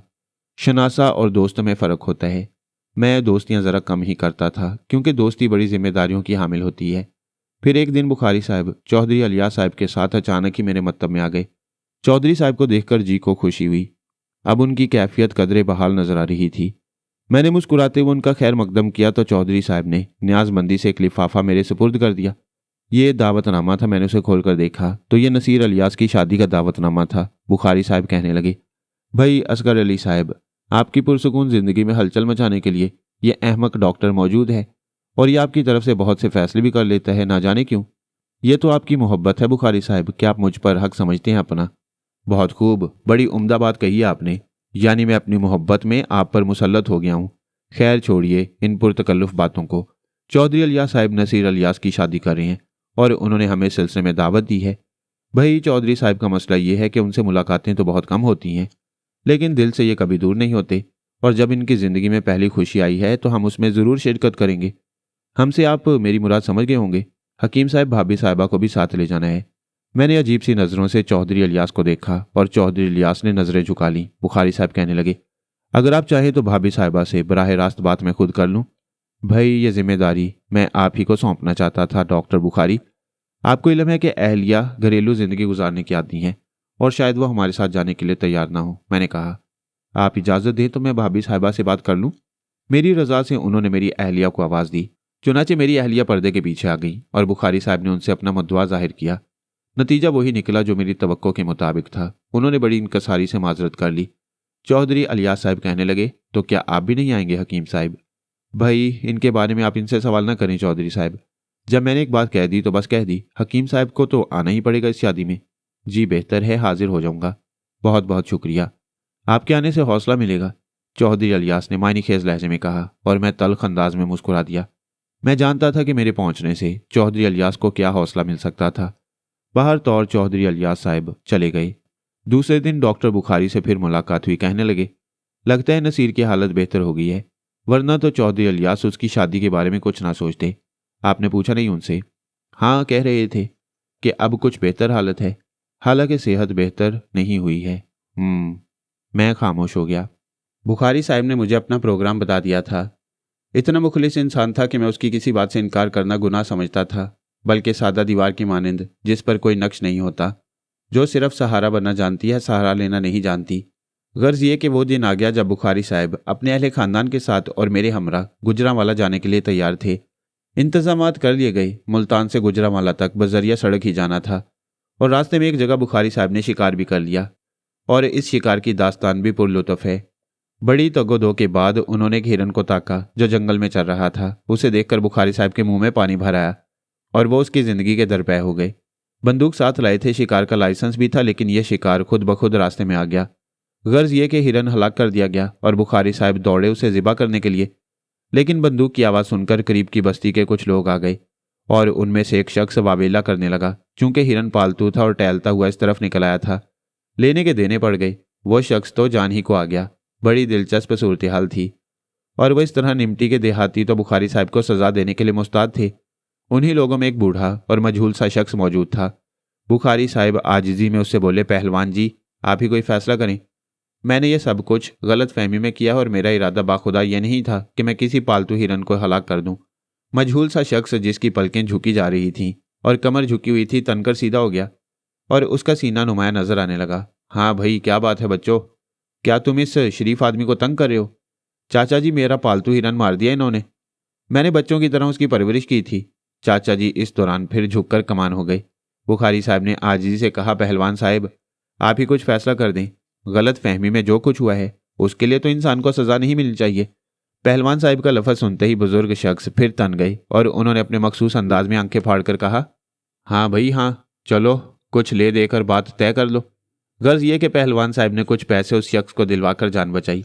पहलवान साहब की शख्सियत ने ही हम लोगों को बहुत हंसाया था। बेचारे से सीधा खड़ा नहीं हुआ जा रहा था, लेकिन पहलवान का लफ्ज़ सुनकर उसके बदन में बिजलियां सी भर जाती थीं और वह जिस हद तक सीना तान सकता था तान लेता था। बुखारी साहब काफ़ी जुज़बुज़ हुए थे। गर्ज ये कि हिरन भी हाथ न आए और पैसे अलग देने पड़े। देहाती बेचारा भला ये कैसे गवारा कर सकता था कि अपने पालतू जानवर की लाश बुखारी साहब के हवाले कर देता। यूं जान छुड़ाकर बेलाखिर हम लोग गुजरांवाला पहुंच गए। चौधरी इलियास हमारे मुंतजिर थे और हमारे लिए खसूसी इंतजामात कराए गए थे। मैंने नसीर इलियास को देखा। उसकी हालत में मुझे ज़रा बराबर फ़र्क नज़र नहीं आया। अलबत्ता वो खसूसी तौर पर मेरे पास तन्हाई में पहुंचा और उसकी आंखों से आंसू बहने लगे थे। कहने लगा, हकीम साहब, जो कुछ हो रहा है उसमें मेरी मर्जी का कोई दखल नहीं। मैं आपको अपनी कहानी सुना चुका हूँ। बेशक शहनाज, मेरी ज़िंदगी की एक ऐसी तलब थी जिसके लिए मैंने जुर्म तक कर डाला, लेकिन जुर्म करने के बाद मेरे दिल में जो एहसासात जागे हैं वो कतई इस बात के लिए तैयार नहीं कि मैं शहनाज से शादी कर लूँ। ये गोया अमानुल्लाह की रूह पर एक और ताज़ियाना होगा। मेरे वालिद साहब इस अंदाज में नहीं सोच रहे। उनका ख्याल है कि इससे कुछ बेहतरी हो जाएगी। हकीम साहब, बताइए मैं क्या करूं? मियाँ, इस दौरान तुम अपने वालिद साहब से गुफ्तगू तो कर चुके होगे। इस बारे में अब कौन सी बात ढकी छुपी है? हाँ, मैंने उनसे बात की थी, लेकिन माँ बाप का मसला बड़ा अजीब होता है। कुछ दिन तो वो मुझसे नाराज़ रहे और मुझे इस बात पर लानत मुलामत करते रहे, और इसके बाद उन्होंने अपना गुस्सा थूक दिया और मेरी बेहतरी के ख्वाहां हो गए। माँ ने मुझे अपने सीने से चिमटाकर सुलाना शुरू कर दिया ताकि कोई बदरू मुझे परेशान न कर सके। सुनो नसीर मियाँ, ये लफ्ज़ तुमने गलत इस्तेमाल किया है। वो तो बदरू नहीं बल्कि एक मासूम रूह है जिसका शुमार शोहदा में होता है। किसी जुल्म का शिकार होने वाले को शहीद कहा जाता है, उसको बदरू ना कहो। मुआफ़ी चाहता हूँ, कम इल्मी की वजह से ये बात ज़ुबान से निकल गई। बाहर तौर मियाँ, वालदैन के फैसले के आगे जाकर सर झुकाना ही पड़ता है। हो सकता है शहनाज तुम्हारी ज़िंदगी में आ जाए तो तुम्हारा कुछ दिल बहल जाए। हकीम साहब, ना जाने क्यों दिल को एक खौफ का सा एहसास होता है। मुझे यूँ लगता है जैसे शहनाज मुझे अमानुल्लाह के कत्ल पर मुआफ़ नहीं करेगी और मैं उसके सामने अपना यह जुर्म छुपा नहीं सकूंगा। मैंने अजीब सी निगाहों से नसीर इलियास को देखा। इत्तफाक से उसी वक्त बुखारी साहब मेरे पास आ गए और सिलसिला गुफ्तगू मुनक़ता हो गया। मेरे ख्याल में यह बेहतर ही हुआ था। मैं उसे कोई गलत मशवरा कैसे दे सकता था, जबकि मेरा दिल खुद ये गवाही देता था कि जो कुछ हुआ है बेहतर नहीं हुआ। गर्ज ये बात टल गई। दूसरे ही दिन नसीर इलियास की बारात थी और इस बारात में हमें लाहौर जाना था। मैंने मौका निकालकर बरगद के उस दरख्त की जानिब रुख किया और वहाँ फातिहा ख्वानी के लिए पहुँच गया। मेरी कैफियत अजीब थी। अमानुल्लाह का तसव्वुर करके आंखों से आंसू बहने लगे। एक मजलूम एक और जुल्म का शिकार होने जा रहा था, लेकिन बाहर तौर मौत के बाद इंसानों से रिश्ता तो ख़त्म हो जाता है। अब ये दूसरी बात है कि एक बेचैन रूह अपनी मजलूमियत का इंतकाम लेने के दरपे थी और उसे अमल के ज़रिए रोकना एक और गुनाह था। वकार मियाँ, आलम अरवाह की कहानियाँ बहुत अजीब हैं और इंसानी कान नहीं सुनने की ताब नहीं रखते। उनके अपने अलग हालात होती हैं। कुछ किसी मकसद के तहत भटकती हैं और कुछ किसी और मकसद के तहत। लेकिन हम बुराइयों को तो रोकने के लिए किसी अमल का सहारा ले सकती हैं। किसी को अपना हक हासिल करने के लिए रोकना जायज़ नहीं है। ये वो बातें हैं जो आम लोगों को बताना भी मुनासिब नहीं होता, क्योंकि उनके जहन उलझनों का शिकार हो जाती हैं। बाहर तौर नसीर इलियास की बारात बड़ी ज़ोरदार थी। चौधरी इलियास ने बहुत कुछ बंदोबस्त किया था। दौलत खर्च करने का पहला मौका हाथ आया था। वो इसमें पीछे कैसे रहता? और ये दूसरी बात है कि नसीर इलियास दुल्हा बनकर भी अच्छा नहीं लग रहा था। पता नहीं बेचारे तजम्मुल हुसैन साहब अपनी बेटी को इस बीमार शख्स के हवाले करने को क्यों तैयार हो गए थे। बारात लाहौर पहुंच गई। तजम्मुल हुसैन साहब दरमियाने किस्म के आदमी थे। बाहर शामियाने में बारात ठहराने का बंदोबस्त किया गया था। काजी साहब आए, निकाह हुआ और इसके बाद शहनाज की रुखसती अमल में आ गई। जी तो मेरा चाहा कि अमानुल्लाह के ख़ानदान वालों से मुलाकात करूं, लेकिन फिर इस ख्याल से रुक गया कि इंसान हूं, ज़ुबान से कोई ऐसी वैसी बात निकल गई जो किसी के लिए काबिल गिरफ्त हुई तो ख्वामख्वाह खुद भी गुनाहों में शामिल हो जाऊंगा, क्योंकि माँ बाप से भी कुछ वादा कर लिया था किसी के। गर्ज ये कि बारात रुखसत होकर आ गई। घर में बहुत शानदार बंदोबस्त किया गया था। बहुत से मेहमान आए हुए थे और उनके क़याम के लिए बड़ा आला बंदोबस्त किया गया था। चौधरी इलियास खोलकर दौलत लुटा रहे थे और इस बात के आरजूमंद थे कि बेटे को दुनिया जहान की खुशियां दे दें। हालांकि इंसानी खुदगर्जी यहाँ भी नुमाया थी। खैर, अब ये बात बार बार कहते हुए कुछ अजीब सा एहसास होता है। तो मेरी जहनी कैफियत खुद भी समझ रहे होगे कि मेरे एहसासात क्या थे। एक तरफ चौधरी इलियास के लिए भी अफसरदा था कि बाहर तौर वो एक बाप था और बेगुनाह था। कम अज़ कम अपने बेटे के गुनाह में वो शरीक नहीं था। एक माँ भी थी जिसकी आंखों में आरज़ुओं के चिराग रोशन थे।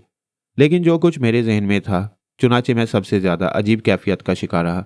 वापसी में शाम हो गई, लेकिन मेरी तबीयत कुछ उलझ सी रही थी। मैंने बुखारी साहब से कहा, बुखारी साहब, वापसी का क्या प्रोग्राम है? अरे आपको क्या हुआ हकीम साहब? क्यों, क्या बात है? भाई, परसों वलीमे में शिरकत करनी है, आपको पता है। चौधरी इलियास हमारे यहाँ आने से कितना खुश है, और फिर ये प्रोग्राम तो आपको पहले ही से बता दिया गया था कि वलीमे में शिरकत करने के बाद यहाँ से चलेंगे। भाई, क्या मरीज़ याद आ रही हैं? नहीं बुखारी साहब, बस ऐसे ही सोच रहा था, मैंने उलझते हुए अंदाज में कहा। देखो भाई, हम बड़ा एहतराम करते हैं तुम्हारा। कभी कभी जी चाहता है कि थोड़ा सा बेतकल्लुफ़ सा हो जाए। यूँ समझ ले हकीम साहब कि हम आपको ज़बरदस्ती भी रोक सकती हैं। हाँ हाँ, क्यों नहीं, आपको हक है, मैंने मुस्कुराकर कहा। तो बस हमें आप उस हक का इस्तेमाल करने दें। अभी जाने का सवाल ही पैदा नहीं होता। वलीमे में शिरकत करेंगे और उसके बाद चलेंगे। तो वकार मियाँ यही हुआ कि हम अपने मेहमान खाने में ठहर गए और बारात की खुशियां जारी रहीं। मेहमानों की खातिर मदारात होती नहीं। चौधरी अलियास साहब ये समझ रहे थे कि उन्होंने पाला मार लिया है, मगर तकदीर कुछ और ही कहानियां सुना रही थी। हुजरे अरूसी में गोया नसीर अलियास को धकेला गया था। वैसे इस तमाम प्रोग्राम के दौरान नसीर अलियास के चेहरे पर एक बार भी मुस्कुराहट नहीं देखी थी। उसका चेहरा इतना ही मदकूक था और वो उसी तरह अफसरदा नजर आ रहा था।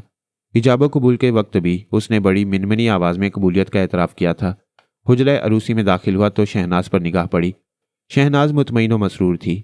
इस दौरान एक बार भी उसकी मुलाकात शहनाज से नहीं हुई थी और पता नहीं शहनाज ने अपने दिल में क्या सोचा था। नसीर अलियास हुजरे अरूसी के पलंग की जाने पड़ गया और उसने गुड़िया जैसी शहनाज को देखा।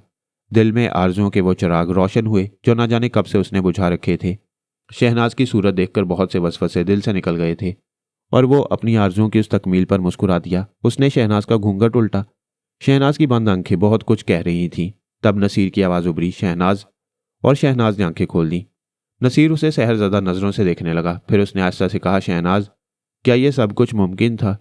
क्या हमारे ख्वाबों की तकमील हुई थी? मुझे तो यकीन नहीं था। शहनाज ने आंखें खोलकर नसीर को देखा और फिर उसके चेहरे पर तशवीश के आसार फैल गई। हैं नसीर, ये तुम्हें क्या हुआ? तुम इतने कमज़ोर कैसे हो गई? अरे तुम तो बहुत ज़्यादा लागिर हो गए हो। बीमार हो कुछ? क्या बात हो गई?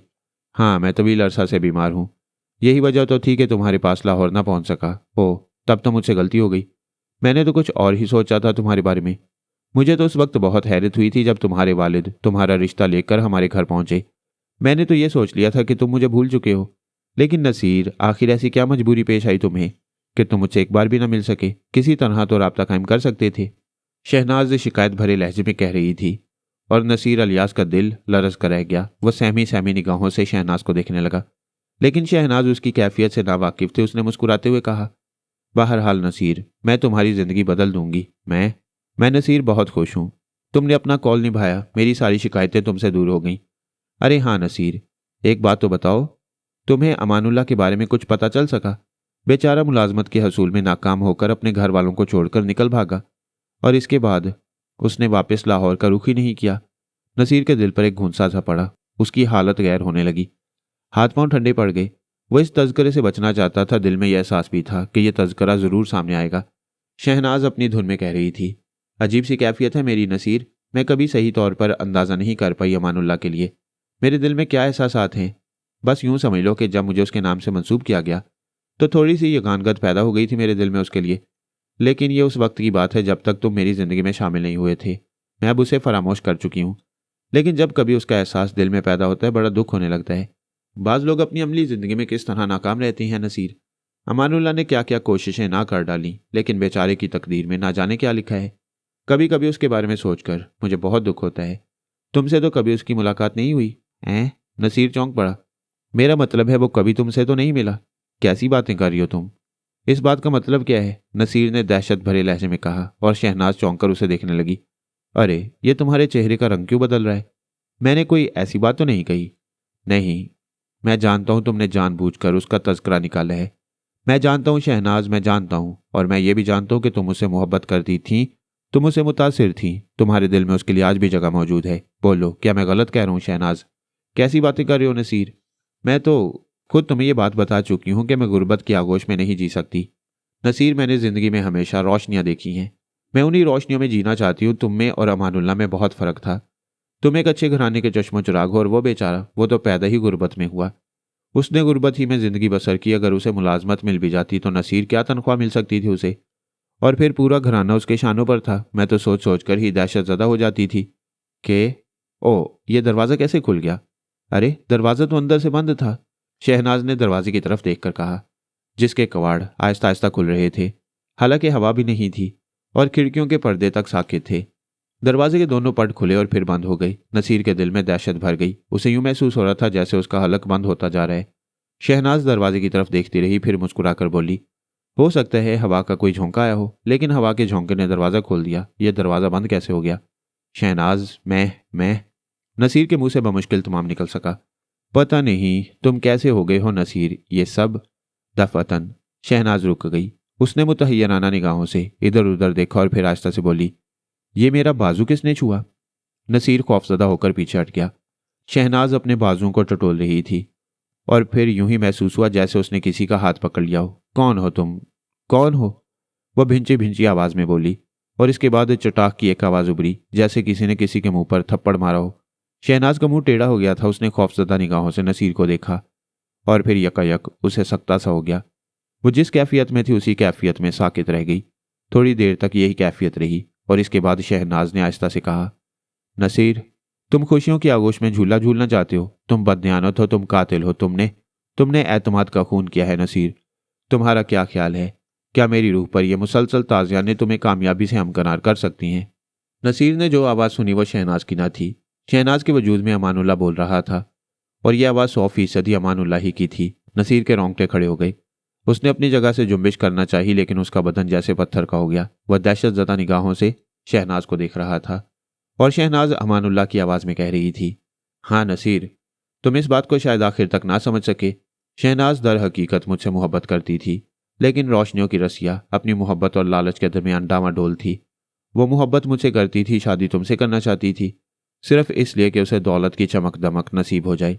लेकिन नसीर, मैंने अपनी ज़िंदगी में सिर्फ एक ही आरजू की थी और ये आरजू सिर्फ शहनाज की थी। नसीर, मैंने बहुत से ख्वाब देखे थे। उन ख्वाबों में मैंने हमेशा शहनाज को अपनी ज़िंदगी में शामिल पाया। मेरी तकदीर मेरा साथ नहीं दे रही थी लेकिन मैं तकदीर से मायूस नहीं था।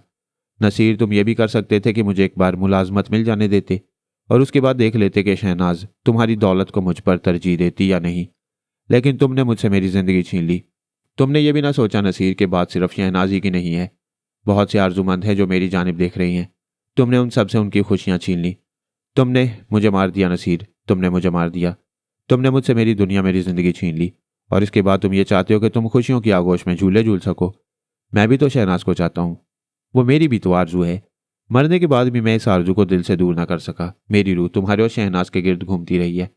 मैंने बार बार तुमसे इंतकाम के बारे में सोचा लेकिन फिर ना जाने क्यों उन लोगों की जानिब देखा जो तुम्हें चाहते थे। वो तुम्हारे माँ बाप थे। मैंने बारहा अपने आप को संभाला लेकिन अब जो तुमने मुझ पर आखिरी ताज़ियाना लगाया है नसीर, मैं उस ताज़ियाने की ज़रब बर्दाश्त नहीं कर सकता। तुम्हें मेरे साथ चलना होगा। उठो नसीर, मेरे साथ चलो। शहनाज ने अपना हाथ आगे बढ़ाया और नसीर के हलक से दहशतज़दा आवाज़ निकल गई, नहीं अमानुल्लाह, मैं तुम्हारे साथ नहीं जा सकता। तुम्हें जाना होगा नसीर, मैं तुम्हें शहनाज के साथ तन्हा नहीं छोड़ सकता। हम अपना फैसला दूसरी दुनिया में करेंगे। शहनाज को भी हम अपने साथ ही लिए चलते हैं। चलो मेरे साथ चलो। शहनाज आगे बढ़ी और नसीर के करीब पहुंच गई। नसीर ने दहशतज़दा अंदाज में अपनी जगह से छलांग लगाना चाहिए लेकिन शहनाज के दोनों हाथ उसकी गर्दन में पैबस्त हो गए और इसके बाद उसके हाथों के शिकंजे नसीर की गर्दन पर सख्त होते चले गए। वो अमानुल्लाह की आवाज़ में बुड़बुड़ा रही थी, मेरे पास मेरा जिस्म नहीं था लेकिन तुमने शहनाज को यहाँ लाकर मेरी ये मुश्किल भी हल कर दी। जाओ नसीर, तुम भी इस दुनिया से जाओ। हम अपनी दुनिया में जाकर अपना फैसला खुद करेंगे। शहनाज के हाथ नसीर की गर्दन दबाते रहे। उसकी आंखें अलग से उबल पड़ी थीं, जुबान बाहर निकल आई थी और वह जानकनी के आलम में कुछ बुड़बुड़ा रहा था। फिर ये तमाम बुड़बुड़ाहटें खत्म हो गईं और उसका बेजान बदन मसहरी पर गिर पड़ा। साथ ही शहनाज को भी होश आ गया। उसने खौफजदा निगाहों से नसीर को देखा और उसकी हौलनाक सूरत देखकर अपना दिमागी तवाजुन खो बैठी। वो पागलों की तरह चीखती हुई दरवाजे तक पहुंची और दरवाज़ा खोलकर बाहर निकल आई। यह हुजला रूसी चौधरी इलियास की रिहाइशगाह की ऊपरी मंजिल पर बनाया गया था और सामने ही जीना था। शहनाज जीने का रुख नहीं कर सकी और सीधी बालकनी से अटक रही। इसके बाद वो नीचे गिरी तो सर के बल गिरी और इस तरह गिरी थी कि उसका भेजा बाहर निकल पड़ा। नीचे अफराद मौजूद थे। शहनाज की चीखें भी सुनी गई थीं और उसे दुल्हन के लिबास में नीचे गिरते हुए भी देखा गया था। इसके बाद वकार मियां जो कुछ हो सकता था तुम उसका तसव्वुर भी नहीं कर सकते हो। शहनाज की मौत का किसी को यकीन नहीं आया। वह दुल्हन के लिबास में मांग सजाए फर्श पर पड़ी हुई थी और उसका खून चारों तरफ फैल गया था। चौधरी इलियास साहब पागलों की तरह ऊपर दौड़े और उन्होंने नसीर के कमरे में जाकर नसीर की लाश देखी। वकार मियां बाद की कहानी इतनी दिलदोज है कि बयान करते हुए दिल लरसता है। बेगम इलियास पागल हो गई थी और दुल्हा और दुल्हन की लाशें बराबर बराबर दफन कर दी गई थीं। कई खानदान इसमें मुलविस हो गए थे। बेचारी शहनाज के वालिद तजम्मुल हुसैन अपना दिमागी तवाज़ुन खो बैठे। बाद में वो तो ठीक हो गए लेकिन सुना है कि चौधरी इलियास की बेगम आज भी दिमागी आर्जे का शिकार हैं। चौधरी इलियास का तमाम कारोबार ख़त्म हो चुका है और वो गुजरांवाला ही में गोशा नशीनी की ज़िंदगी गुजार रही हैं। तो ये कहानी थी उस इंतकाम की जो गुनाह के नतीजे में लिया गया। गुनाह व सवाब का सारा मामला ज़ाते बारी के सुपुर्द है। फैसले करने वाली उसी की ज़ात है किसे क्या सज़ा दी जाएगी और किस अंदाज में दी जाएगी। ये फैसले इंसान नहीं कर सकते। बाहर तौर जज्बात बेशक अहमियत रखते हैं, लेकिन जज्बात में इंसानियत से गुजरकर वहशत की हदूद में दाखिल हो जाना भी दानिशमंदी नहीं है। बस एक लम्हा ही तो होता है सही और गलत फैसला करने के लिए। काश नसीर इलियास अपनी मोहब्बत में इस कदर दीवाना ना हो जाता, लेकिन दरमियानी सूरत निकल आती। लेकिन बस क्या कहा जाए। हकीम असगर अली खामोश हो गए। मैं लरजते हुए दिल के साथ ये कहानी सुन रहा था। इस कहानी ने वाकई मुझ पर भी लर्जा तारी कर दिया था। लेकिन एक ख्याल अचानक ही मेरे जहन में आया और मैंने चौंक कर हकीम असगर अली साहब को देखा। उनके होंठों पर मुस्कुराहट फैल गई। हकीम साहब, एक बात तो फरमाइए। जो वाकया पेश आया उस पर तो मुझे पूरा पूरा यकीन है, लेकिन जो अल्फाज वहां अदा किए गए, शहनाज की जो कैफियत हुई, किस तरह दरवाज़ा खुला और अमानुल्लाह की रूह अंदर आई, शहनाज पर और नसीर इलियास पर क्या बीती, ये तो उस बंद कमरे की दास्तान है। आप इस दास्तान के रावी कैसे बन गए? हकीम असगर अली बदस्तूर मुस्कुरा रहे थे। उन्होंने गर्दन हिलाकर कहा, मैं जानता था कि तुम ये सवाल करोगे, लेकिन भाई वकार मियाँ, बहुत सी बातें ऐसी होती हैं जिन्हें महफूज रखना हमारी भी मजबूरी है। तुम ये क्यों भूल जाते हो कि मुझे खुद भी इन मामलात से थोड़ी सी दिलचस्पी थी और मैं ये अंदाज़ा लगाना चाहता था कि सूरत हाल क्या हो सकती है। इससे आगे भी कुछ पूछोगे? और इससे आगे मैंने हकीम असगर अली साहब से कुछ ना पूछा, क्योंकि मुझ में इसकी हिम्मत नहीं थी। मैं हकीम साहब को कैसे भूल सकता था, जो अपनी ज़ात में बहुत कुछ थे। उनके लिए कुछ मालूम करना क्या मुश्किल था। इस कहानी ने मुझ पर जो असर किया था उसका असर कई दिन तक मुझ पर कायम रहा।